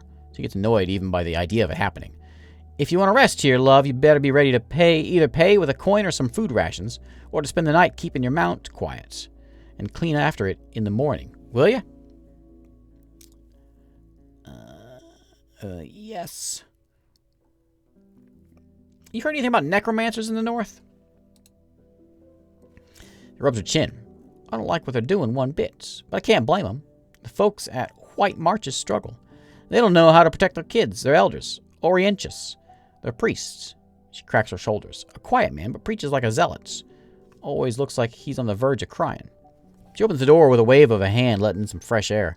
She looks at the lake. They used to trade in lumber, those from marshes, until Howler's Dell started to sell their own trees for better prices. The trade of marshes died, and so came the hunger.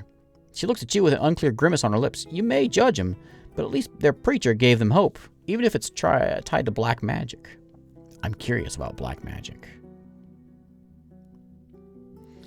I'm also looking for this previous Roadwarden. Hey, Stranger, how's it going? She looks at you for a moment longer without the slightest movement. And why do you think he's here? Is he here? Her face darkens as she scratches her knee. Don't upset me. He could have been swallowed by a toad for all I know, just asking for help. Her voice remains calm. Her thin eyes get distrustful. You've scared me a little bit. I don't want any nasty rumors. Sure, some of those who travel through Foggies disappear on the road, but it's a safe place. We don't hold slaves. She waves toward the trapdoor. You can check and see. When was the last time you saw him? She glances out a window, same as the others. In the late days of spring, we were waiting for his return, me and all the villages, then moved on. No idea where he went. Did he do any jobs for you? She's pressing her tongue against her cheek and lips. Well, I'm not so sure. He was bringing me news or delivering my messages. Sold me some stuff, sometimes bought a thing or two. His life wasn't really that riveting. Just another mug guzzler, sitting in the corner patching his clothes. Well, tell me about him. She rests her only hand across her stomach, which I identify as her version of crossing her arms. A customer and an errand runner. What's there to say? Your additional questions don't get many answers. She brings up the man's looks and equipment without adding much to what you've already learned from Tulia. He was paying with dragons, rarely bartered, she adds. That's what city folk do, eh? Seeking riches, then locking themselves in a chamber, prisoners of their minds. Not really what I'm aiming for. Well, we'll see, love. He sell you anything? Stares at you without blinking. Such as what? Maybe something you found in a weird place? Such tales stay between me and my guests. She nods toward the wall that separates you from the lake. This place may be open. Maybe too open. But it guards secrets just fine. You don't sound very bothered by his disappearance. You see me as someone eager to make friends with a vagabond? I'll take it as a compliment to my skills as a tavern keep. Folks come and go. Their faces disappear. My friends die in my arms. No, friends die in my arms. She pauses. Families fade away. There was a different Roadwarden years ago, and there's another one now. But there's only one Foggy in the north, and one Illin. That slow son of mine. And one Creeks. I have only so many tears to spare. Well, I'm looking for work. She grins. I somehow doubt you're here for forage for me, love. Not that I have any room for another soul. Let me think. She runs her eyes over the shelves of the trophies, but it's the rocks surrounding the fireplace that catches her attention. The folks at Old Pagos are weirdly quiet. They're supposed to drop 2 wagons of rocks at my place. Can you check on them? Find out if they're fine? You mentioned the payment. It won't take much work from a rider. You can get there and back in less than a day. Just ride west of here until you get to the crossroads and another one. Turn west again and you'll find the village. Ride west of here until you get to a crossroads and another one. So 2 crossroads, turn west. Man. Turn west again, you'll find the village. I'll give you, let's say, a dragon bone. Mention it's not much, but she waves it off. A Roadwarden should get familiar with all the villages anyway, right? Just do this when you have a chance, and I'll have more coins for you once you prove you can be trusted with simpler tasks. Tell me about this old Pagos place. Maybe one of the oldest villages in the north, but even if not, it's safe. Strong walls and safe roads. Their crops are weak, but for generations they've been cut in stone and built for other tribes in exchange for supplies. Some time ago, they tied themselves to the monks, and now they don't look kindly on those who follow the orders of the truth. Orders of truth. She pauses, twisting her lips to the side, choosing her words carefully. But they're plenty fine folks, true believers, something lost in the city. Not ones that deal in slave trading and pillage. Any rumors? I'm not one to spread tales among strangers. First, show me what you're made of. What do you have for sale? Now you're talking, she grins. Well, I could serve you some of my cooking, not food rations, mind you. Need what we can save for the winter season. Let's say you give me a dragon, and in return, I'll cook for you 4 times. Just need to ride up when you're hungry, and other than that, you won't take any wood or stone, are you? Seeing your shrug, she waves it off and heads toward the trapdoor. After a minute, she shows up with a sack that clings after every step. I'll sell you some scraps. She pulls out a couple of iron clasp nails, a broken steel blade, of value trash. Iron clasps and nails. Did those come from a wagon we passed? We found them while foraging. We don't have a furnace in Creeks, but you could sell these bits and pieces to someone else, he observes for a moment, then shrugs. Let's discuss the price. Okay, I'll take a look. I have enough for both of these things. Yeah, sure. I'll take the meals. 4 meals. And I have enough for the bits of... Yeah, I'll take them. Sure. I have some things I'm willing to part with. Show her what you have for sale, but she waves her hand. Nah, love, would you come back with something I could sell at a profit? Maybe hang on the wall. You collect your belongings. I'd like to eat. Oh, it only gives me half? Ugh. Give me a moment. Sit down at a clean table. After a moment, the keeper brings you some monster meat you can identify. A couple apples and a couple of birch sap. Already late. You devour everything in front of you. Foggy mentions you've already paid for another 3 meals. I'm going to eat another one. I'm going to fill up. Let me go. Okay. Well, tell me about your tavern, I guess. Fingers tap on her chest loudly. Nah, I find no pleasure in talks to the server for no reason. Okay, well, I'm going to sleep then. So, the question is, The question is, we'll get to the question as soon as we get a dad joke. So, the question is, why didn't Princess Leia, why didn't she just email the Death Star plans to Obi-Wan? Why not? It's space. They got email. It's because the Jedi Code forbids attachments. I think I may have heard that one like years and years ago, but that's just how things are here, Bad.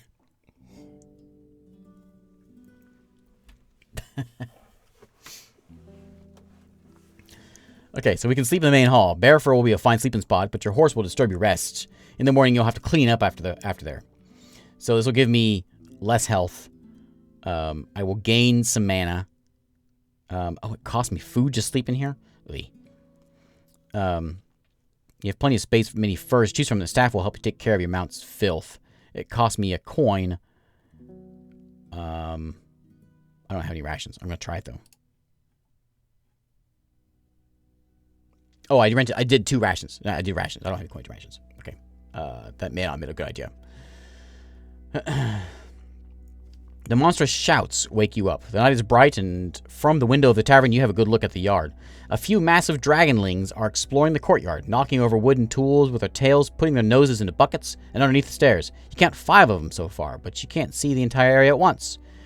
One of them spots your look and moves closer. Still, it doesn't try to climb to the door. Maybe it's experienced enough to know it won't get through.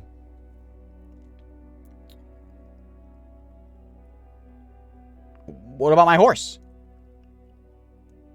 She also didn't want to force the issue. That's good stuff. That's good, Master. You made up for the last one. Good stuff. I close the shutter slowly. I scoff and leave the shutter open. Stupid lizard. I'm an idiot. The end. Oh, no. Okay. Okay. Listening to the grunts and of the annoyed Bob Haas makes you feel uneasy. He's still alive. But at least the furs covering the floor are helping you relax. You don't even notice when it's already morning, and while the smell coming from the lower floor is not inviting, at least it's not you who has to take care of it. I'm going to eat again because I want to fill up my bar. Okay. Bar full. Time for me to go. I'm going to wash myself in the lake. Am I dirty? Yeah, I'm very dirty. Okay, enter the bridge and move to the edge. Somewhere below you, you notice a glimmer. Hey, you! Step back! Run! Yeah, I get it. I get it. Without even thinking, you leap toward the yard. A long teeth-filled mouth breaks through the water surface, splashing it in every direction. It bites the empty place where you just were standing, while the front limbs, slick, thick-scaled, and ending with claws as large as your fingers, land on the wood. Once the saurian's yellow eyes notice that you're outside of its reach, it nonchalantly slides into the lake. You hear laughter coming from the yard. A large forager who's wearing leather was running with help, but now stands with hands on his thighs, cackling without rest. The man in black fur, on the other hand, looks at you with worry. You see a hand kept beneath his cloak, as if he was reaching for something. What are you doing, eh? What are you doing, The lake isn't for outsiders. Well, maybe warn me next time. He adjusts his cloak so that he's fully covered. How do you know how could I know a Roadwarden can't handle a day without a bath? Do you need some rose water with it? His companion stops laughing and tells his companion to get back to work. They move toward the gates. Let's go to the foragers. No, dog. Have a good stream. Thanks for stopping in here. Once the man in black fur hears your steps, he nudges his companion and nods towards you. They put away the old noose traps they were trying to fix, prepares for hares and small birds. The tall one spreads his arms, thundering his loud welcome. A Roadwarden, I guess we're going to see each other a lot. I'm Illin. And this shorty here is Svi. The man in the black fur looks up, frowning. That'll not raise your appearance. I don't think I got to... I don't think I was able to bathe myself. I just got to the edge of the water. There's also a third man, unlike the rest of the staff. He has an unkempt beard and worn clothes made of blue fabric, patched with scraps of flour sacks. He has only the right hand, though unlike the tavern keeper, he has kept the rest of his arm. He looks down to examine a trap, but his shoulders are slumped, eyes absent. Illin doesn't introduce him. I greet him with a nod. Illin smiles. Were you at Pelt of the North yet, friend? He blushes. How's Dalit doing? I can lie. She's fine. Just doing a thing, you know. I haven't been there yet. Ah, bummer. It's on the southern road. The kind of travelers, these hunters, wanted to buy hard drinks and healing potions from us. Innkeeper is their boss. Just wait before you meet Dalit. She played dice with us for a good hour and knows all sorts of tales about monsters, and her smile must be really bored, that one. His smile turns into a grin. Better say hi to her for us. Zvaya adjusts his black cloak. Our traps won't fix themselves. What brings you to us? Ilan frowns at this interruption, but says nothing. I could use some work. Zvaya nods, and Ilan's voice gets louder. Glad to hear it. We're planning to do some bird catching, a hunt without killing. Maybe not today, but in 8 days, maybe a bit later. Or what do you say? Now, how much do you... I can't leave my horse behind. I wouldn't worry about it. Ilan waves a hand, just like his mother. The idiot will take care of it. One-handed man starts to object, but a harsh shut up from Zvaya makes him sigh. His shoulders sag. Ilan goes on. He's a loony. He would stumble over his own feet on a trap. He does what he needs when he's told to. And you know he won't steal it. He hates animals. Flajo, thanks for following. How much you pay? I mean, it might be a scary trip, but it won't take that long. Ilan shrugs. Just show up here at noon before it. We'll be back in a few hours. You'll get 5 dragons. 2 if the bird dies. That's a good price for one afternoon. What do you need help with birds for? Don't you just let them walk in the traps? Ilan glances at the cords used for snares. These won't do. We want to catch a runner this big. He raises his muscular arms and stops it maybe a foot above his head and brings it here, alive. Why want it for meat for later? The man with one hand interrupts him. His voice is weak but disdainful. Beasts ought to be dealt with, not tamed. Bonded with monsters brings only death. He has the accent of city folk, same as yours. We'll bring his full bellies in the winter. Okay, I'll be back in 8 days. Do so. We'll need to prepare, and you better do so as well. But don't make us wait too long. Let's not test the bird's patience. What else do we have here? My journal. So we got all kinds of quests here. Explore the peninsula. Right, we got that one. I want to escape my difficult past and make a place for myself by staying loyal to the Merchant Guild, or maybe pursue another opportunity while I'm here. Yes. Find what's-his-face, Asterion. Go bird hunting on day 10. Sprinkle these rods out elsewhere. White Marshes is one of the places which is north, which I do want to go north anyway. Old Pagos is the guy who's a couple spots down, right? Yeah, they stopped visiting. And then there's a fallen tree. If I can clear that path and support future trade routes, which I didn't do, but I don't think I had the ability to. There's all the people we know, all the different groups we know, the bestiary, and the glossary. Okay. Yeah, tell me about the peninsula. Sigh lets out a sigh. Not much to see here. Trees, rocks, ponds. I've never been to Howlers, he starts, but then Ilan chirps in. I have a couple times. Nice place, kind folks. Lots of grain, but they have one trader. Akakios. He pays poorly, but at least doesn't waste one's time. Gets straight to the point. Thinks for a bit. They're all so tall. Twice as tall as he is. He points at Zvai, who frowns and squeaks back at him. Baloney, he says.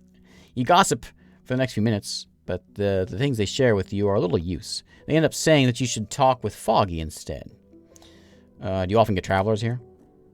Now you may very well be the last one this season. Sometimes a group of adventurers, who knows why. The southern traders in spring and autumn, most of our visitors are from the villages, usually creeks and Gale Rocks. They leave goods at our place, just outside. Or Mama barters in their name with the others. I mean, rocks, timbers, furs, barreled fish. Okay. I just walk away.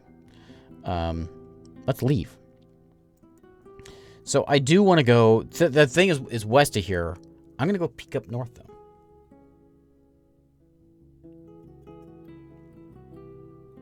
Yeah. Follow the road spread between the hills and lonely trees until you reach a solid wooden bridge, not older than a generation. You ride uphill, but Bob Haas manages to keep up. The dark woods in the south are behind a gently humming creek, while the forest on your right was trimmed by the locals. It's a peaceful journey, at least for some time. After a few minutes, you spot a group of wolves feasting on a fallen furry beast, maybe a wizened. One of them looks at you. We ride a bit faster. More wolves again? The road fades into an unusual tunnel. There are no signs of mining, no signposts, no human voices. The ceiling is supported by wooden beams, but the light only reaches so far. The chilling wind mercilessly bends the few lonely trees, while the shrubs oppose the weather patiently. The side path leading west is somewhat maintained, and you find both boot prints and cart tracks. It leads higher into the mountains. Yeah, let's put a bronze rod around here. You find a perfect spot, small crack between two massive rocks. You use the rod to broaden it up just a bit. Push it halfway in and fill the gap with a rag. Yeah. You tether Bob Haas to the tree and then enter the tunnel, I guess. Your mount observes the area anxiously. You stay for a moment. Give a good scratch under his neck and say some confident-sounding rubbish. Unpack all the things you need to make your new simple torch. A log, some old rugs, a bit a bit of oil. You grab your tinderbox and sit on the ground for a couple minutes, preparing the flint and the linen char cloth. Decades ago, before the Southern invasion, people used to use fire starters. Fire strikers made of thick steel. All you have is a cube-like piece of harsh pyrite. Not the best. Enough to make a couple sparks. The loud flickering yellow light unevenly hits your cheek with heat. Raise the torch, but hold it at an angle, letting the oil drip to the ground. Let's go in the tunnel. For a few minutes, you follow a fairly straight corridor. The timber supporting the ceiling is decaying, but you don't spot any signs of collapse. The floor is littered with bones and rotting food. Most likely dragged in here by wild beasts, but there's also signs of soot above you and boot prints left on the dried mud. You reach the crossroads and stop in place. There's no sconce in sight, so you have to constantly carry the torch or lose it for good. It won't last for long anyway. The draft is hardly noticeable, so looking for an exit in the dark could be dangerous. We need magic.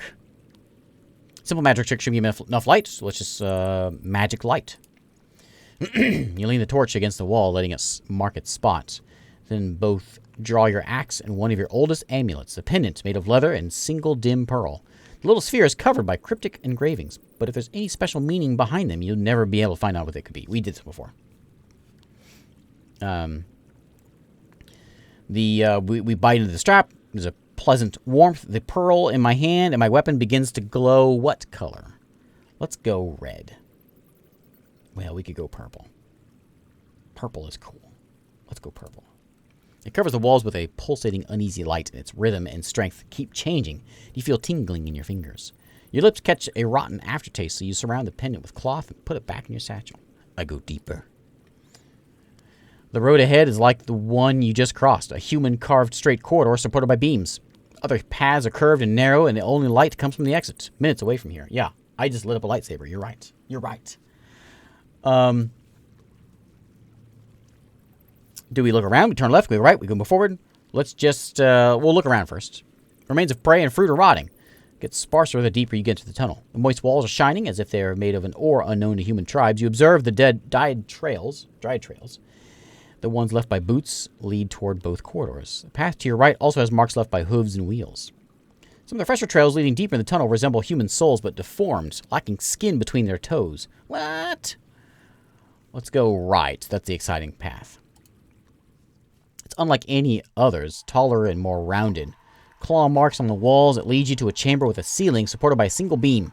Also, an abandoned cart, the fence of an animal pen, and a few long sticks and planks. Take a glance at the new exit. It leads slightly upward and looks a bit like stairs. Well, let's search the room. You find no caches or boxes, but the cart is empty. One thing that draws your attention are the planks and the logs themselves. They're in decent shape, flexible, though too moist to be worth carrying out of the cave. It could be turned into a new door or maybe a table. Let's go up the stairs. Hey, the Thane, how's it going? You flinch after the light touches the resting bone, but nothing tries to jump at you. You hear no shuffling feet. You step forward and take a closer look at the remains of a massive creature. It used to be 2 times as long as your palfrey, 3 if you were to count the hind limbs. It resembles a bear, but its skull has no sharp teeth, and it's a different shape. Resembles a bear. Maybe the skull is a different shape. Let's look at the skeleton. The ribs of the creature are as long as your own trunk. I don't have a trunk. though the age makes them brittle.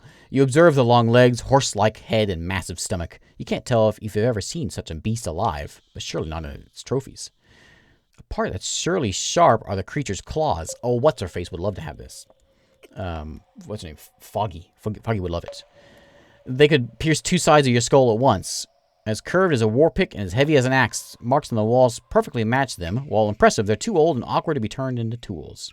I want it, though. I want it. Hey, Michael, also. How's it going? Okay, I will leave the chamber, even I don't want to. Let's go left, then. The air in the chamber is humid. The straw beds are covered with mold. Sagging rocks are bending under their own weight. And the animal pelts on the floor releases terrible stench. Search it. Using an old walking stick, you push the furs and mattresses aside. You spare your gloves from touching the sticky odds and ends by wrapping them in the cloth. You find only one thing of value. Hidden in a rare, dry bowl pushed to the side of the shelf, a tiny ring made of bone.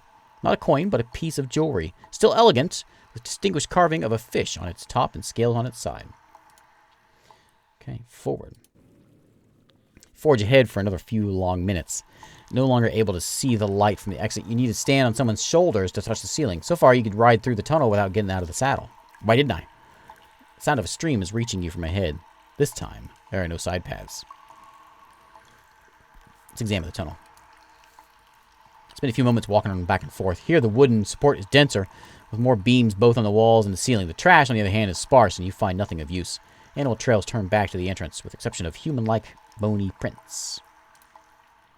The stream has formed wide ponds. You stab it in a few spots, but it turns out to be only a finger or two deep. No sign of a bridge. Take a look. We're going to get bitten. It's clean, but there's dark rocks and a lack of light camouflage its soft, sand-like bed. You find a few fish bones and other remains, but with every step you disturb the sediments, further clouding the water.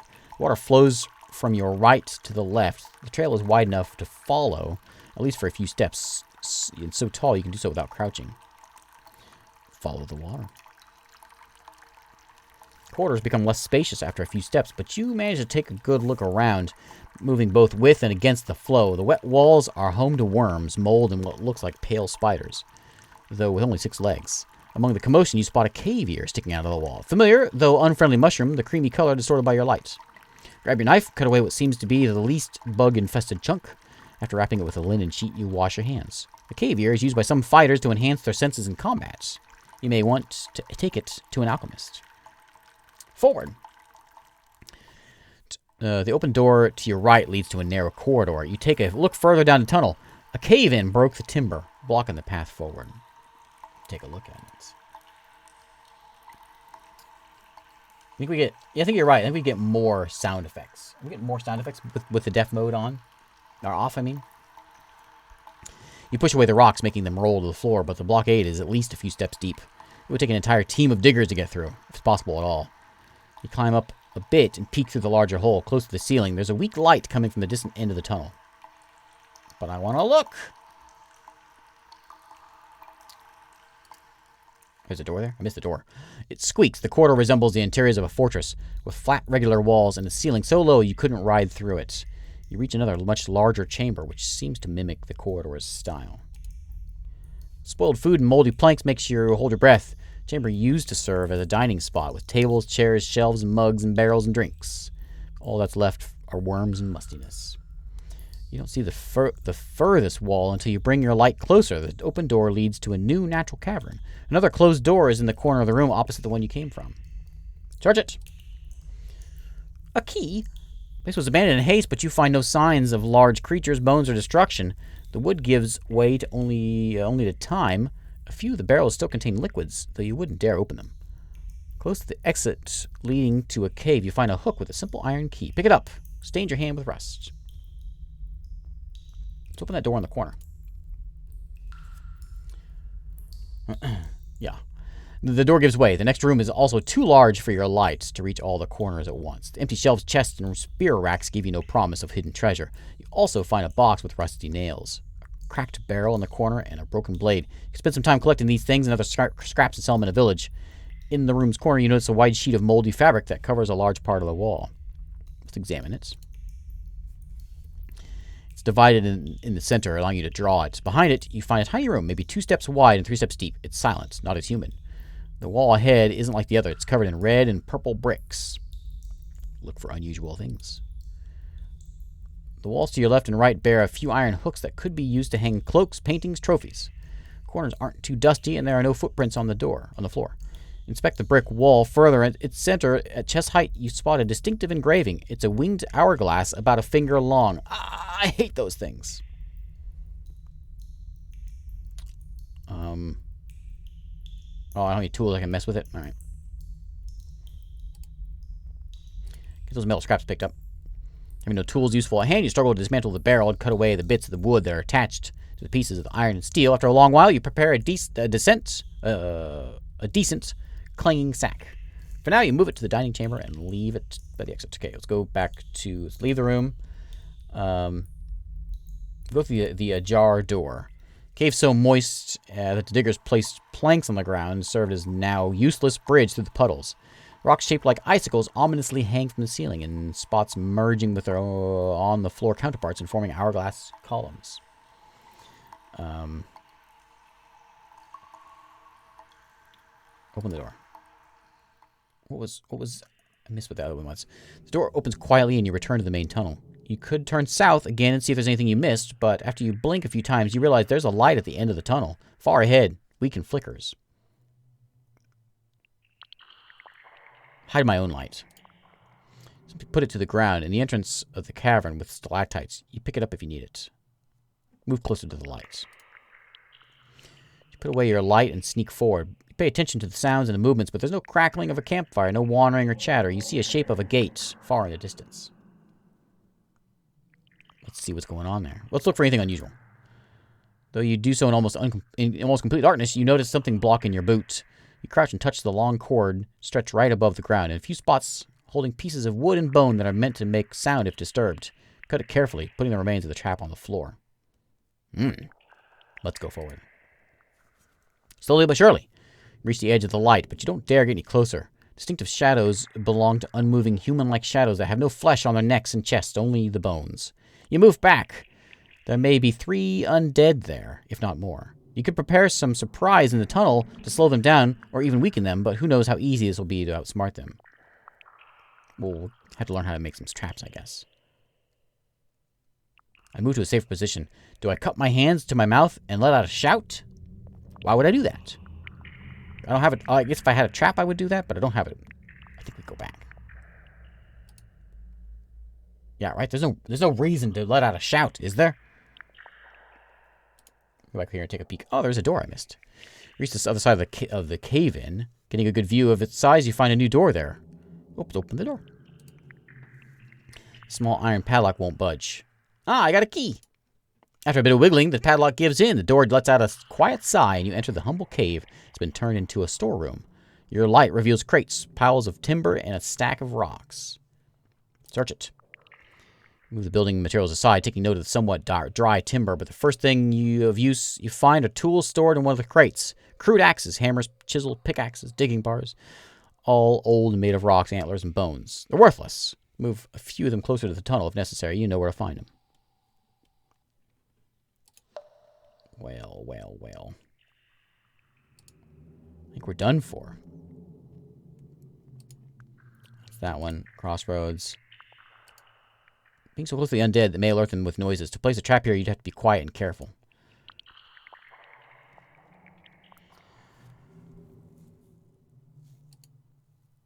I can't set a trap here. Why not? I can't set a trap here either.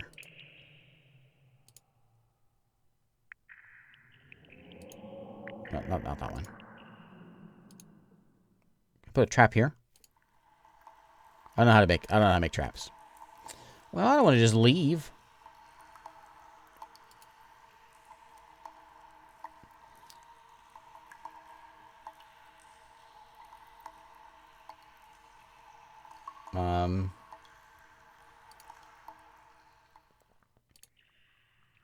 I cut my hands around my mouth and let out a shout. What's the worst that could happen? Take a deep breath. I come in peace. The creatures don't scream or wail. and neither make threatening gestures nor cast angry glances. They hear only the rattle of their bones. You hear only the rattle of their bones as they hit against the rocky floor. The empty eye sockets of their naked skulls reveal nothing.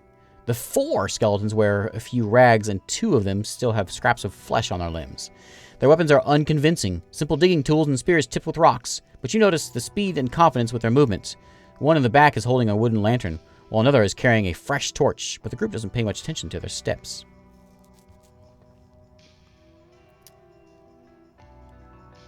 I run to the door behind me. You run with confidence, making sure you have your equipment at hand. I run to the chamber with stalactites. Water splashes beneath your boots.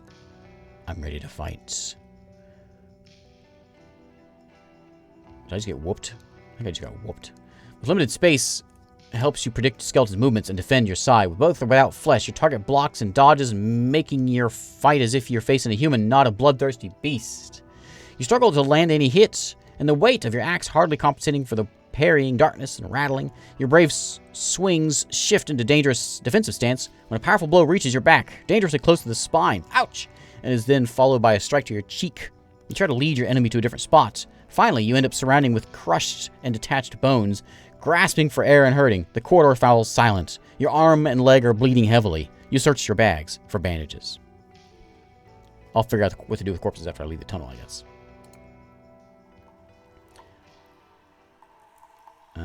Inventory. Do I have anything to fix myself?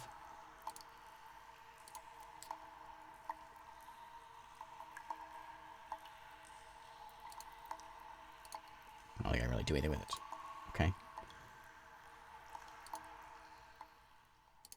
Let's go north. Dark chamber ahead. Chamber is in shambles. You recognize its unusual furniture. The sharpened stakes, shield-like tables for crossbow users, empty spear racks. If necessary, it could be the last line of defense for guards and diggers surrounding any beast or bandit determined to reach this end of the tunnel. You're in front of a massive double-leaf gate, taller than 2 humans made of bronze. You're not sure if a single shell can even move it. I have no armor, and I am dirty. I search the room. There's plenty of furniture to look under or push aside. The undead left little to no signs of their presence, as if they were idly standing for years. A small pile of candles and another, much larger one of candle stumps don't explain why their walking corpses would be used light. I'll grab a few candles. Look at the gate. Made of sheets held by thick bars. The pictures impressed on the surface portray fishers and their catch. Sea monsters covered with nets, fishing or falling harpies, and working diggers. While it's doubtful it's made of material worthy of turning into blades, it's priceless. Look through the keyhole, observing a continuing path in the sky, the clear sky with ease. Despite the cobwebs, you take a deep breath of fresh air, then put 4 fingers inside. A key of this size shouldn't be difficult to find. Requires a massive key. Did I miss a key?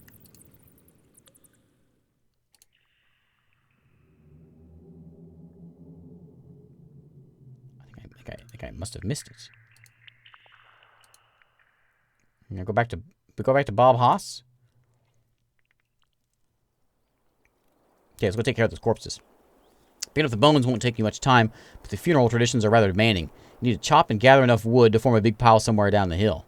Of course, the orthodox approach is not the only one possible.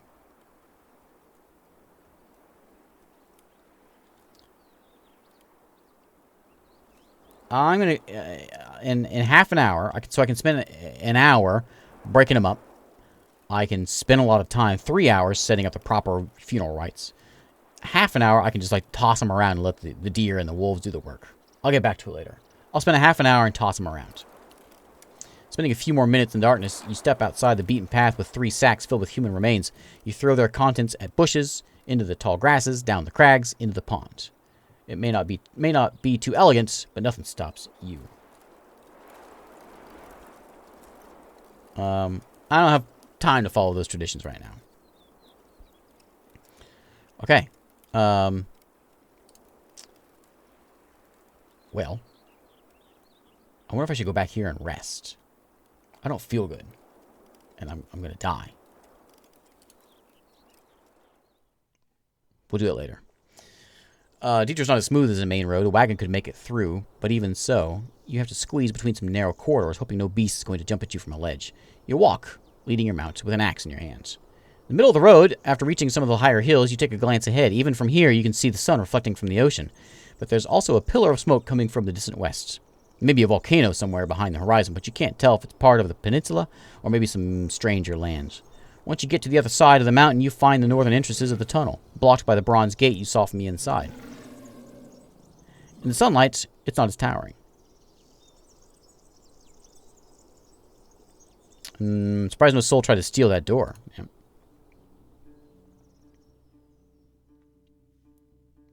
You get a good look at the village from the distant hill. It's torn between taming the crags and succumbing to the whims.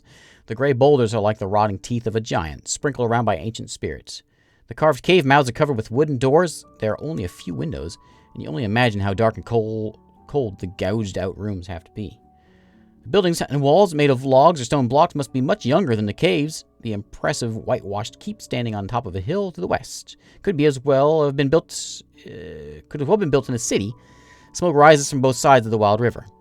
You see many busy souls as they go out moving tools, food, and timber over the bridge. Your arrival at the eastern gate causes some curious glances, but the only person who approaches you is a man who was sitting at a table, discussing something with a few elders. He's carrying a crossbow on his back and a long rusty knife at his side. Doesn't reach for him. Must be a guard. I dismount.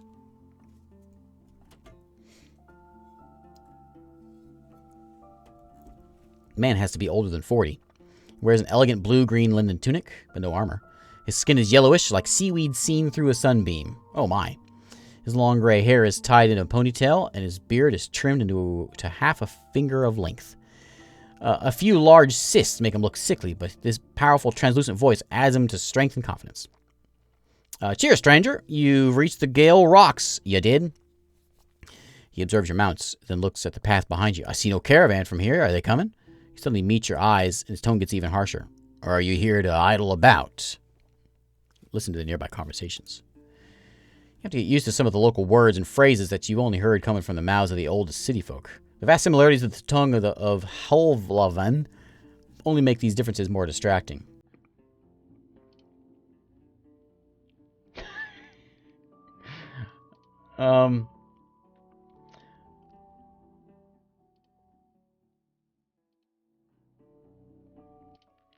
Right now it's you who's wasting my time. I have things to do. He clears his throat and looks away. Forgive me, stranger, but if so, I still need to ask what brings you here. Are you a messenger? Sometimes. Sometimes I'm a guard, and many other things. I'm Nook, your new Roadwarden. Another one? He scowls at you. And you've reached the part of the coast that needs little of your warden, it does. We here have little patience for travelers. Enough of this. Who should I speak with? He takes a deep breath. I don't know. We have a head woman. Severina? She's old and busy. Don't waste time without a good reason. Just take a look around and take care of what you have to. Trying to cut this conversation short, you lead your mount inside, but you're stopped right away. Leave it by the walls until it's nightfall, all right? He meets your eyes. Suddenly grows timid. Don't worry. We'll keep an eye on it. You tether your horse to the stems of a shrub, and the man nods with approval. Without another word, he returns to the group of elders, where he helps one of them remove bones from their meal. I'm going to go to the gatekeeper. Yes, gatekeeper! The guard you meet when you first arrive in the village is leaning against the wall, observing the gates and your mount. Whenever Babaha snorts, the gatekeeper reaches for his axe. He sighs when he notices your gaze. What? This is the guy I was just talking to. There's undead in the tunnel south of here. Right, they almost get my wife. They did. When she tried to check out the locked passages, we stay away from there. We talk to our digger. She's there with her toys. He steps away from the wall and looks at the nearest table, where an elderly woman is putting together a humble structure of wooden building blocks. Now walk away. I'm looking for someone. I'm looking for, I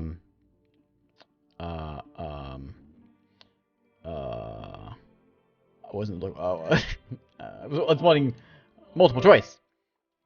Who'd they say to go to up here? I'm looking for, that's up north.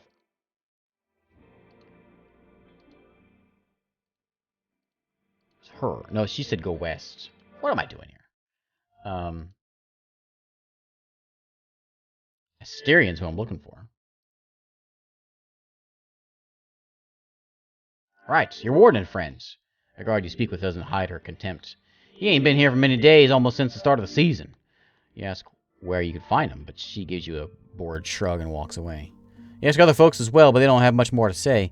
He did some small jobs for a few of us, says a salt worker without meeting your eyes, too busy with throwing firewood in a basket. The last soul?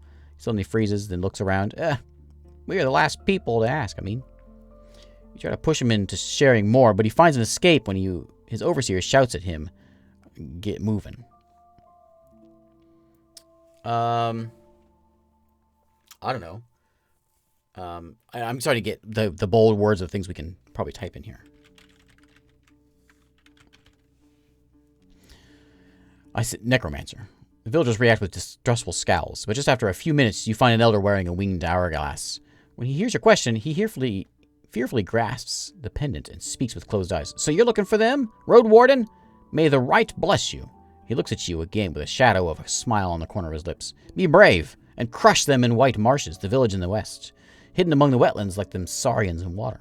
He asks him to tell you anything more, but his memory finds little knowledge to back up his zeal.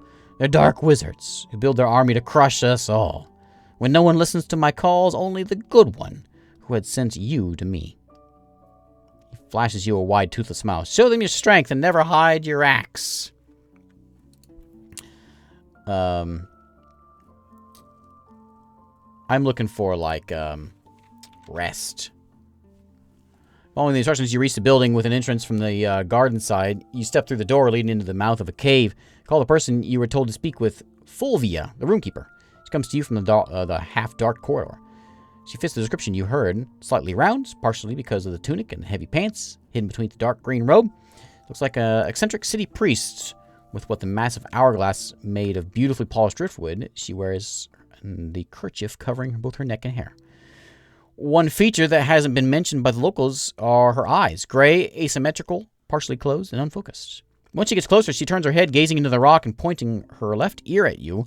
Her steps are confident, and her hands keep touching the walls on both sides. She's old, wrinkled, and pale, but her voice remains strong. Your first instinct is to nod, and then realizing it won't really help, she repeats, You smell of a horse. Room? Yes. Right. She simply walks down to the corridor between a few humble chambers, some of which are inhabited by sleeping souls. Others, after just a few steps, the light coming from the entrance helps you no more. You follow the sounds of boots and the smell of rosemary perfume. Then suddenly you hear a rock hitting something made of metal. A lit candle makes you sigh with relief. What color? After a quiet moment, she tries again. The horse coat. Black. A pause. The grim messengers. Must not be many of them left, she says slowly. I doubt many chiefs can pick and choose one beast for one task and for one another. The room is far from comforting. The ceiling is only a head above you. The walls around it and bare of any decorations, and only the chest looks more like a crude crate.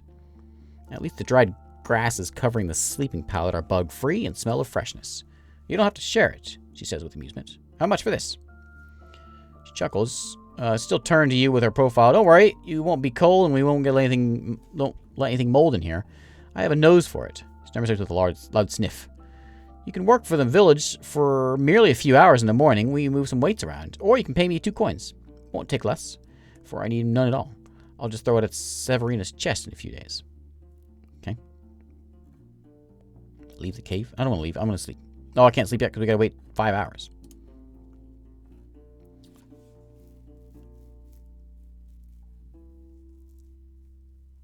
Locals scowl at me when I ask about Asterion. I can still learn more about the wares this village has to offer. Yeah, can we just, trade? Young carrier chuckles. And what would you buy without a wagon and donkeys? We sell barrels of fish, sacks of salt. When a caravan comes, we empty a warehouse, fill it up again with food. When you ask her if she's sure there's nothing useful that a lone traveler could get in such a large village, she seems a bit embarrassed. Well, we have a weaponsmith. He doesn't sell any blades to outsiders, but maybe Rufina, the tailor?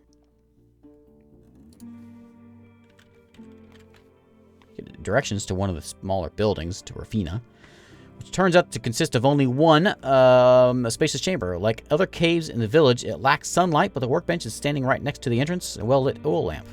Old lantern is decorated with shapes and seaweed and monstrous tentacles. On the counter, you see threads, scraps of cloth, old tunics, and some boots. Behind it, there's a mature woman though you can't precisely guess her age. The flame, dancing because of your movements, distorts the shadow cast by her wrinkles and large nose. Her bright red tunic is light, made of something lighter than hemp or wool. The sleeves end at her elbows, allowing her hands to sew together 2 pieces of fabric. Hello! She runs her dark yellow eyes over your clothes. Her hair may be getting gray, but the colorful wooden beads among them distract you right away. Cheers, stranger. You need something patched up? After you nod, she looks deeper into the store. Good, as I'm better at fixing tears than making togs. Take a look. Indeed, while there's plenty of shelves and cupboards covered with pants, tunics, jackets, robes, hats, boots, bags, many of them seem old or made from 2 or 3 combined pieces of garments. We buy outfits from other villages, explains the tailor, maintaining her bored tone. As they get worn and damaged, I turn them into something new. Clean Biscuit, thanks for following. Anything for sale? My neighbors walk in and out and put whatever they feel like wearing, but I ain't wasting any fabric on outsiders. Maybe you'd like some jewelry? You mentioned you'd rather take something useful for a traveler. She hesitates. Well, if you really need, I can pack you some old tools of mine. Help you fix your armor and togs without anyone's help. Though it ain't as easy as you'd think. Yeah. I don't have any money. I need to sell things. Repair kit's 9 gold. The Hourglass pendant showing the church thing, we could put that in those caves, I think. So I don't have any money.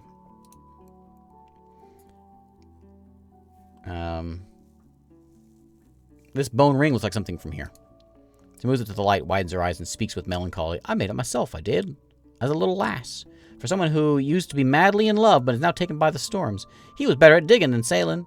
She puts the ring on the counter. His wife is still...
Fingers there, with your fingers there. Consider getting undressed, but a sudden voice behind you tells you to quit it.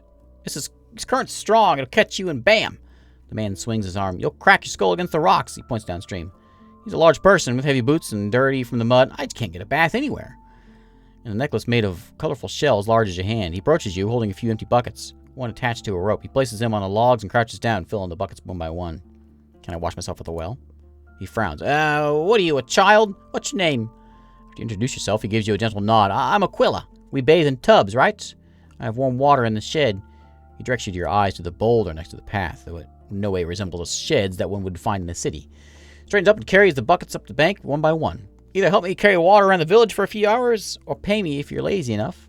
I'll make you a fine bath and wash your togs. He places the last bucket next to the boats. As you notice, the other man has already taken one of them to the eastern gates. I could also sell you a bottle of perfumes, though it won't be much of use if you have no soap. He grins with his yellow teeth, as if there's a punchline hidden in his words. We pick flowers and roses, violets, lavender, cherry, good for hair, ears, wrists. Just don't drink it. Yeah. I'll work for 2 hours and get a bath. Okay. I'm clean. All right. A bunch of kids laugh loudly as they carry large buckets of veggies. Oh, it's getting late. Okay. Yeah, let's sleep. We're gonna sleep for labor. We lose 3 food for sleeping for labor, but I don't have the money for it, so we're gonna have to.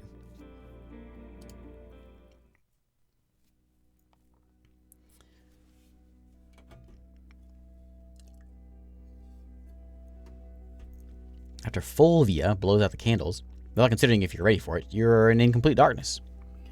You now realize how quiet this room is. The thick walls block the humming of the wind, the birds, the river. Keep her heads to her own room, and you only occasionally hear the whispers of snores of other dwellers.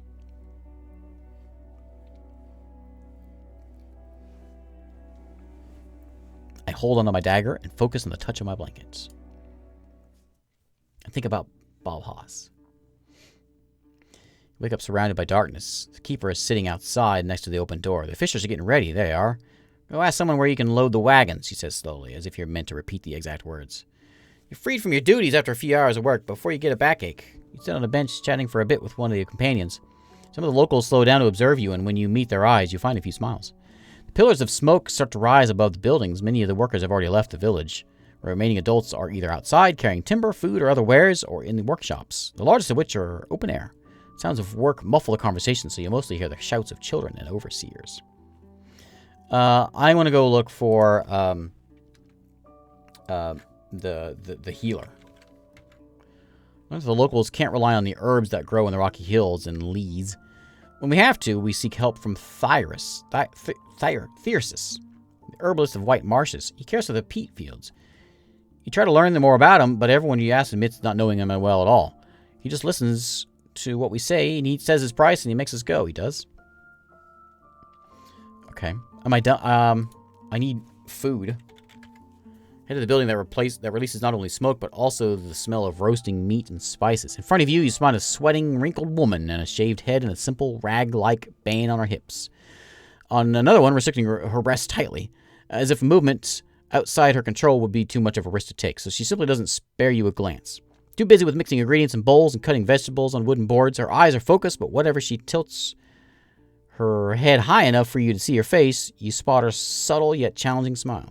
Inside the building, you find another few people, most of them elders, as well as a large fireplace that's smoking a few dozen hanging fish.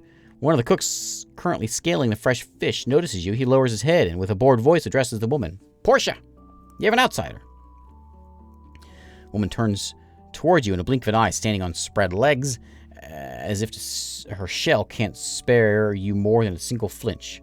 I didn't notice you there, stranger. You hungry? He reaches for a bowl, but stops suddenly. Right, we serve more than 100 stomachs, we do, so give me a reason. Such as, everyone works their share. Join them.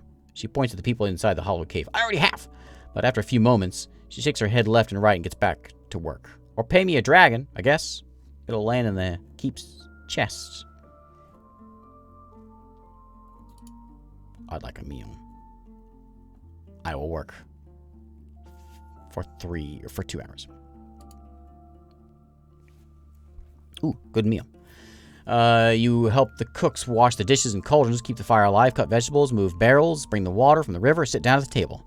You get a fresh pie, one of the dozens that were baked in the morning. You eat it with a few fresh plums on a lonely bench. You cook the entire village?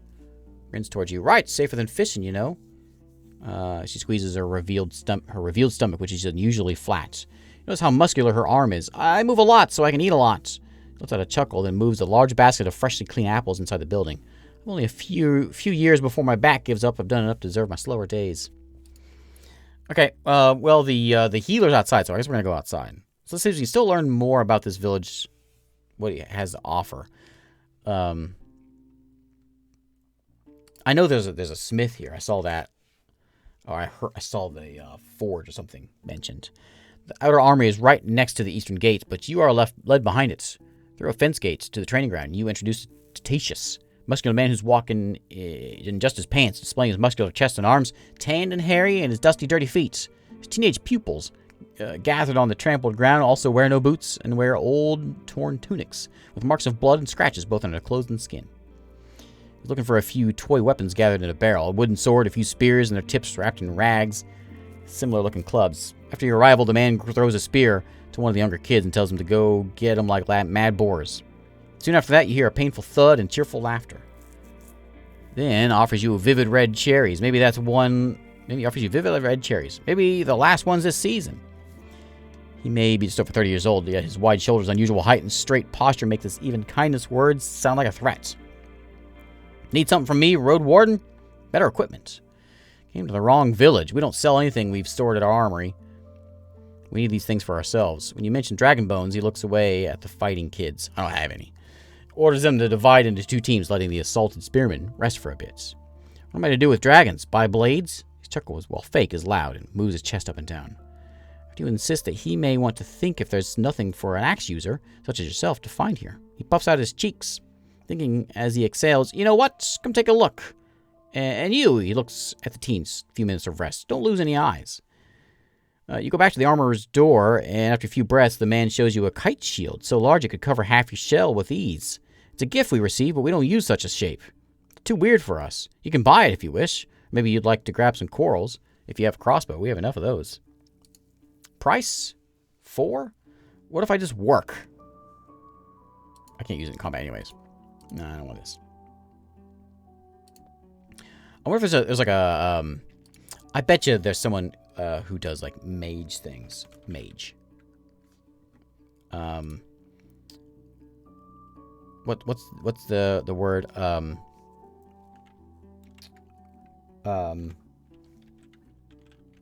Numa? Is that what it is? No. I don't know. I'm gonna leave. I think we need to go.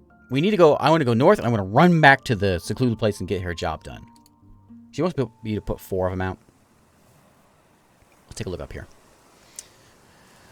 The roars of the sea reach you first, then the cold wind and the lights. There are hardly any shrubs nearby, and as you ride downhill toward the white and gold beaches, the sunbeams hit you with full force. I managed to reach the sea. I got an achievement. Sinleet, thanks for following. Sea here's not like one from Havlevin's port. The harbor and waters most people see during their busy days are full of life. Ships, warehouses, traders, dockers. And of course, there's Sickle, the barrier island that provides the city with its lagoon, but also serves as a home to dozens of species of birds, monkeys, rodents. Most people, sea is never silent. If one travels to Sickle and looks west and embarks on a boat and sails away, there's another view. A very different ones. Never-ending blue, emptiness, the humming waves, the monsters swimming to the surface just take a breath, not even interested in the wooden vessels. Many say that if one jumps off a ship with Huddy Stone, they'll drown before they touch the seabed. Thanks, Harley. Thanks for hanging out. Here, however, the water can't be separated from the rocks that cut through it, like a swarm of mushrooms in a dark forest. The shapes and sizes vary, but their number makes them unusual. If you were to name each one, you have to make up at least half their names. No doubt where the name of Gale Rocks comes from. The stones piercing the surface of the water are shaped like beast fangs. Okay. Follow the sharp turn to the right. The road remains broad enough for carts and wagons and avoids the sands, letting Bob Haas trot without disturbances. The grasses to the east and south are short, and hardly any shrubs have managed to oppose the harsh winds. The human activity you witness is intense. A large barge is resting on the river. Immobilized by the ropes and wooden posts, you see a few people foraging on the beach and the grasses, even where people, most of them without wrinkles, are gathered at the pier, where they prepare their boats and nets, talk about their plans for following hours. You reach the end of the beaten path, getting to the stone-made pier, just next to the small, dolman-shaped shed. Only the door seems to be fairly new, and you don't doubt that both of the structures have been repaired many times in the past, crumbling under the touch of waves. Let's go to the fishers. Approach a group of workers standing in front of the shed. Photios is there. One of them tells you and points to the tallest man dressed in undyed wool and linen. He's discussing something with a group of workers, but as you head in his direction, he nods for you to join him on the side. So, you know what? I know we're talking about fishing here, but this dad joke reminded me of how much I like skiing. You know? And in my opinion, I think the best part is the climb to the top. And you really, when you think about it, it's really all downhill from there.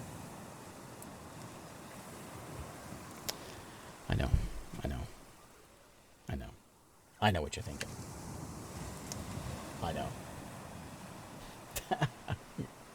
I know that was easy to see coming. Also, another one. That was so bad. Let's get another one. You know, you never trust people that do acupuncture. They're backstabbers. His outfit is heavy, appropriately so for someone who spends long hours under the hits of the cold onshore winds. The massive leather boots, the tunic, pants, the heavy cloak, now held under his arm, make you wonder if he'd even be able to swim. Like most sea folk, he has long limbs. Almost no facial hair and ears so flat they are hardly noticeable. His neck draws your eyes. It's covered with marks left by the burning suckers of a sea monster. As wide as your finger is long, but the little scars are wearing a pendant made of fist-sized black beak. He speaks first with the strong and confident voice of a young man no older than 25. We don't really sell any catch on our own. Maybe ask our smokers or the cook. I'm hoping to talk to you for some reason. Who are you exactly? Introduce yourself. The man raises a corner of his mouth in an angry grimace. I won't have much to tell you, Roadwarden. Like my neighbors, he looks at the nearby fishers. I struggle with day-to-day living. No adventures, no schemes. Any work for me? Work? What do you know about fishing? You mentioned the docks of Havlavin, but after a few questions about fishing nets, boats, and winds, it's clear you don't impress us in conversation. Teaching one how to work with us takes time, effort, and rescuing those who fall overboard. You ain't a kid, of course, so if anything, it should be you who pays us for sharing what the forebears have mastered. Explain that you can fight better than most, and that gives him an idea. Our guards stay at the village, so we always move in groups and waste time securing the beach from harpies and saurians, we do. You could put 3 more souls in the boat and keep you on the beach. You'd guard those not fishing the nets. What do I get? How much do you want, stranger? He responds carefully. After a few minutes discussing the details. Right. You'll get a meal and 2 coins for a peaceful day and another one for putting your life at risk, he summarizes. But you must be at beach soon after dusk while preparing our boats and have enough strength to convince me you'll be more of a help than bother. I'm too tired. I spend many hours on the road. Sure you don't want anything else from me? Gives you a long look. You know what, outsider? There's something you could do for me. You can't really ruin it by trying. I need you to help my daughter. Phoebe? Phoebe? Seeing your look, he raises his hands. Don't worry, she's fine. Merely spellless. For generations, my family used Numa to lure fish to hold our breaths. But no matter how much she practices, she can't cast even the tiniest spell. Something wrong with her soul. He pauses and his voice grows pained. She's my only child, and I seek no new wife. I want her to have the choice to do whatever she wants, and it breaks me to think she won't have a way to follow in my footsteps. How can I help you? A few years ago, our traders were at the home of this weird enchantress by the Eastern Road. I know her. I don't know her name. She lives close to the old watchtower. You can't miss it. If she's alive, she may still have these weird rocks. Spirit rocks, I think. They help weakened mages. Buy one. Bring it here. Maybe eating some Numa will help Phoebe learn. You sure you want to try this? I asked our sorceress what they felt about when they used the stones. Their Numa got stronger than on most days. Nothing bad happened to him. We risk nothing, outsider, he says, with growing irritation. It stops himself from scratching the scars on his neck. I need money. I'm not a drifter. I don't hoard any savings. We gather everything in the keep, we do. Spirit rock should cost about 10 coins. Since it's quite the journey from here, I'll pay almost everything. I've got 15. Well, I got to get 10 to buy it. So you got to give me money first.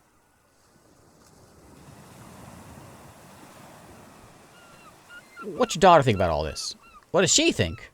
Looks at you as if you're mad, then glances at nearby fishers. She'd be heartbroken to realize she's spellless. I won't tell her unless I no other way. She's merely a child. I'm doing what's best for her. I'll tell you. I need money, though. Can you give me money? I need money. Give me money, I'll go buy it. You a chanter or something? You heard about the previous Roadwarden, Asterion? You nod. In spring, I sent him to one of the greatest mages in the peninsula, some druid, I think. That old prick told me there was nothing he could do. You hear that? And I had paid the messenger to learn this. He squeezes his cloak even tighter to his side. We have no herbalists here, but since spirit rocks are safe, I'd rather spend my last coins for such a chance to try nothing and regret it. What you're asking is going to be risky. Why would it be? No one's ever been hurt by the previous stones. Alright.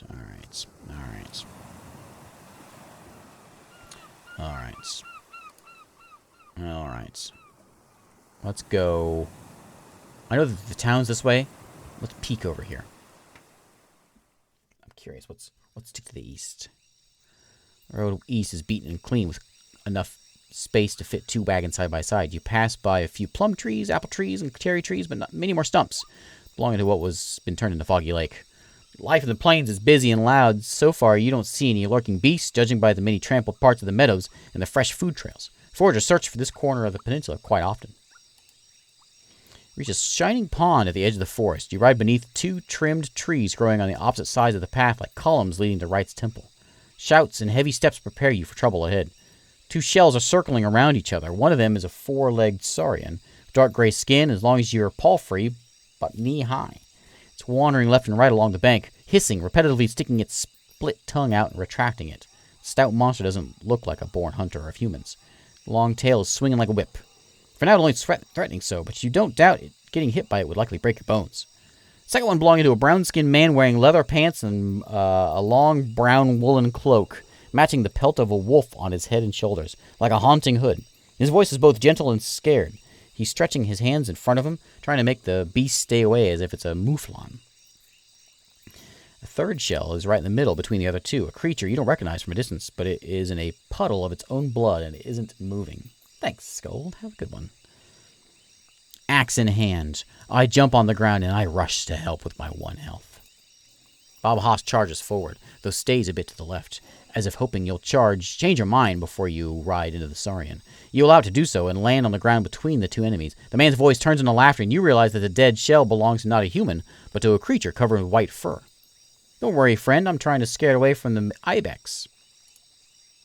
Just step away. I'm not going to help you die for a scrap of meat.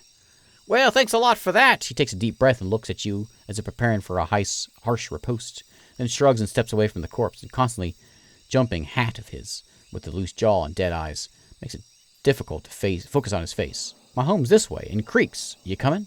Before he answers, he turns around and heads uphill. Saurian observes him for a bit, but you can't read anything in its eyes. Once you grab the reins and lead your mount forward, the beast doesn't waste any time. It puts the ibex's head into its mouth as if trying to swallow the entire creature at once. You leave the pond behind and approach the woods. Even from a distance, you can see a distinct trail leading between the trees. It's not a forest garden, but it's not bad. With every word, the man's voice gets more cheerful.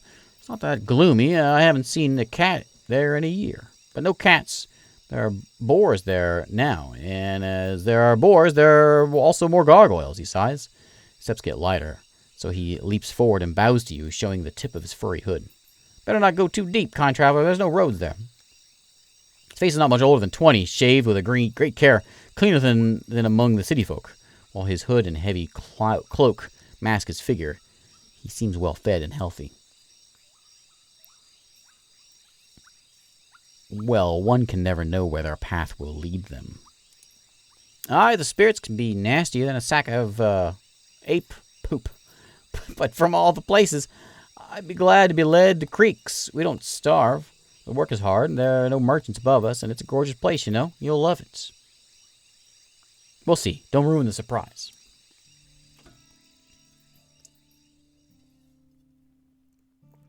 The road is gentle, but the man is incapable of being silent.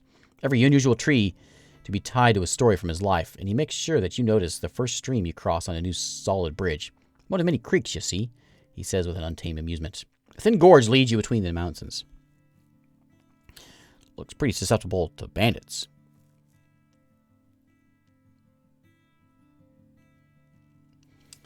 Follow the trail of shouts and laughter. 7 people, about 20 years old each, are gathered at a wooden bridge, leaning against the railing, bathing in the stream, lying on the grass. Pieces of clothing made of fur and leather are spread around next to cudgels and throwing clubs. Once the sound of hooves managed to break through the chattering, the curious young eyes, untouched by wartime, turn to you. An excited whisper spreads. The shells are proudly displayed, and the confident smiles are both inviting and challenging. How's water? The hunter greets the tribesfolk while stepping on the logs. Gentle and warm, a man resting on his friend's shoulder. Caught any squirrels? There are paths leading in many directions, but the main road will take you uphill. No reason to be embarrassed. I look at the naked people. The light dances on wet hair, both on their heads and crotches, luring your eyes just as much as the revealed chests and muscular arms. You've interrupted not just their bath. The soul who's speaking with your guide is embracing another man as he's sitting behind him, while another woman is keeping her arm around the waist of yet another man. You hardly see any wounds or marks caused by sickness. The harshest days of this group are still ahead. As you move your eyes from one person to another, they greet you with smiles and nods. The ones you walk by on the bridge shift their stances, allowing you to see even more. Once you step off the logs, the hunter chuckles. Seeking warmth, eh? The youth here think more about wooing than traveling in beasts, but that's good. Means they're healthy. They're vain as birds, though. You won't find much to talk about with them. As you look behind, you're not so sure he's right. All right. The palisade is as tall as trees, but being placed on top of the crags makes it look impossible. What? Why is the gate closed? The hunter turns to the watchtower and repeats the question, only louder. Maybe call Ela. Too blind to see we have a guest, eh? A hardly visible guard with a female voice leans over the tower. He's coming, Howler! Relax! Her shouts hint of no patience toward him. The youth dine in the woods after the bath. Why wouldn't we get close? Hey, Kanga, how's it going? Man glances at you. Who's Ela? I always wait patiently. Argue for a good minute, and you realize it's just friendly banter. You don't recognize some of the jokes, but referencing events and people you never met. Their accent resembles Foggy's, but is thicker, and you have to get used to it. Don't let Ephraim talk you to death, friend. The soul from a tower shouts as the gate opens. What a friendly village. What a very friendly village. Sparse clumps of grass survive only on the edges of the spacious yard. A few onlookers wearing working clothes suitable for their hard labor are carrying tools, planks, and logs. Next to a large building of unusual shape, either a temple or a house of gathering. Makes you think of a cabin that's been getting larger over the course of the years, with the section in the middle being darker and more crude than the other ones. A slightly overweight man standing in front of the building with open arms. Welcome to Creeks, friend! His voice and eyes are gentle, but there's a vigor in his stance and gestures. Ephraim was meant to hunt, but I see he brought a very unusual creature. The hunter rolls his eyes. Don't embarrass us with prattle! Raises his voice. I almost brought us an ibex, but this traveler was no help. Long story, at least I tried. Ela's smile gets replaced by a raised eyebrow. I trust you made the right decision, friends. I introduce myself. Close to 30 years old, he's one of the older souls around, just like the other villagers. He has clothes made of animals, not plants. The leather pants and jacket are humble, but the shoulder cape reaching from his neck to his elbows used to belong to a yellow elk. Brown skin is darker than that of a farmer, and as you look at the outreach hands, they carry the marks of being cut by tools. I'm Ela, the carpenter. Takes a step toward the fruit trees and invites you to move forward. Like most men in the village, he's clean-shaven. How about I show you the rest of the village? It may be humble, but it's as beautiful as a blue starling. You know what? What a nice guy. I'll be friendly this time. Thanks, Ela. That sounds lovely. As he grins, you notice his unusually white teeth. He moves with heavy but enthusiastic steps. It won't really take that long, but we have quite a few. Hunter gives you an embarrassed look. Don't indulge him too much, friend, he says without lowering his voice. He'd be proud of me. He'd be proud of a falling wheelbarrow. Let's take a stroll then, says Ela as he leads you forward. Your mount can drink at the creek here. Come, Bob Haas. Tether your mount to a tree next to drying laundry. Ela points to the land beyond the bridge proudly. Our newest addition to the village. Hunters grow old, so we're taking steps away from meats and fruits. You spot only two people working in the field, a rather large garden covered with cabbages, carrots, onions, garlic, indistinguishable from the wild plants growing in the woods. On the path between the two halves in the field, an elderly woman is sitting on a stool looking in your direction as you're interrupting her contemplation. Old Hava there will turn this place into a proper farm one day.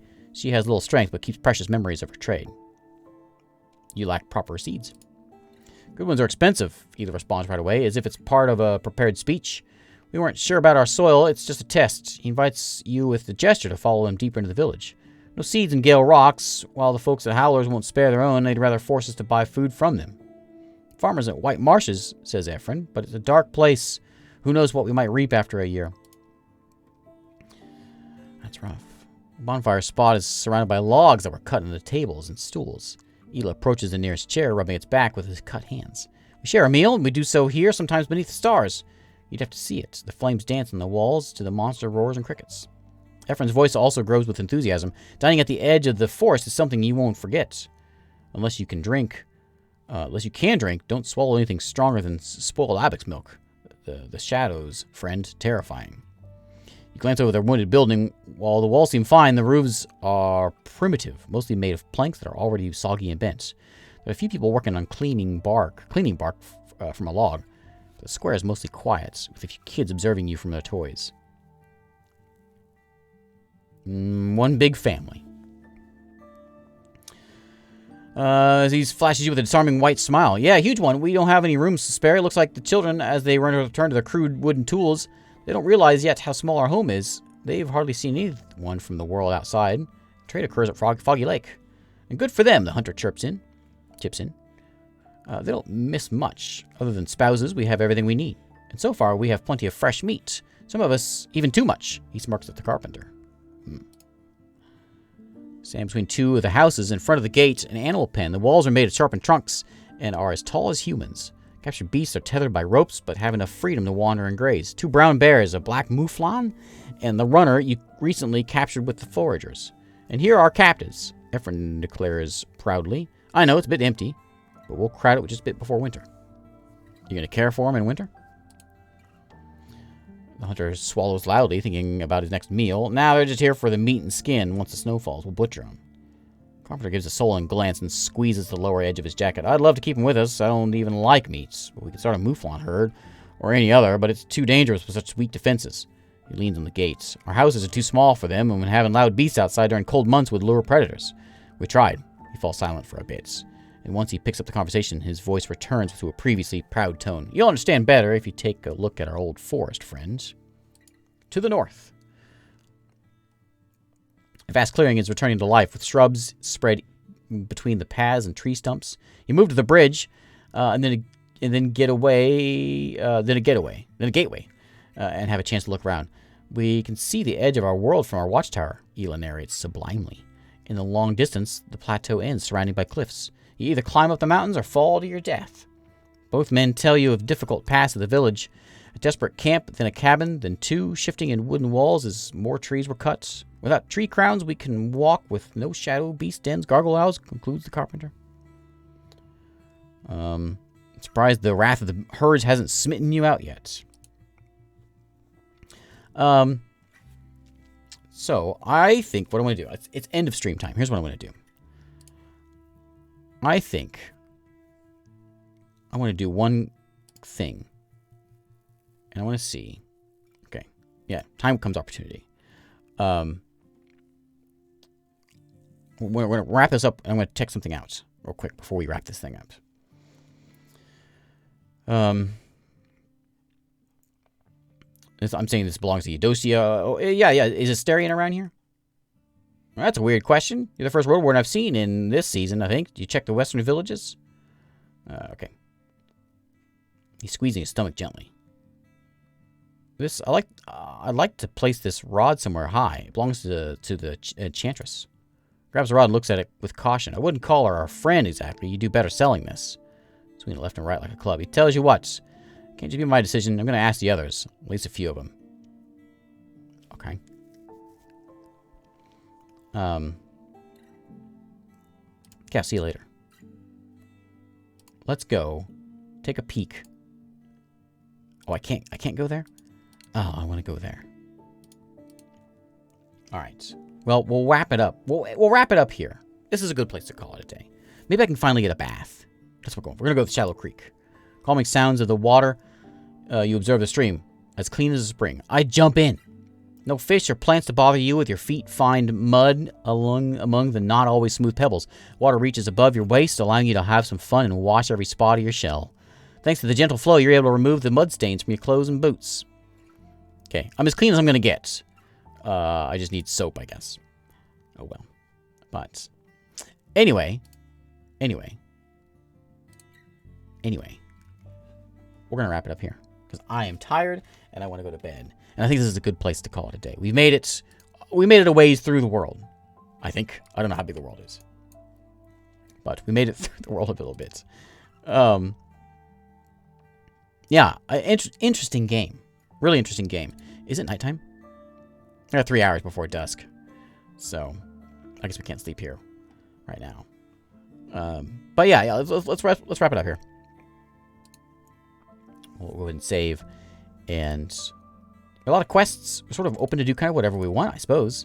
I was really curious about... old what's-her-face? Old her. She wants 4 rods done, I'll get a bonus. I never made it to the White Marshes, which I think were west. But anyway, let's call it a day here. I am very sleepy, and I want to go to bed.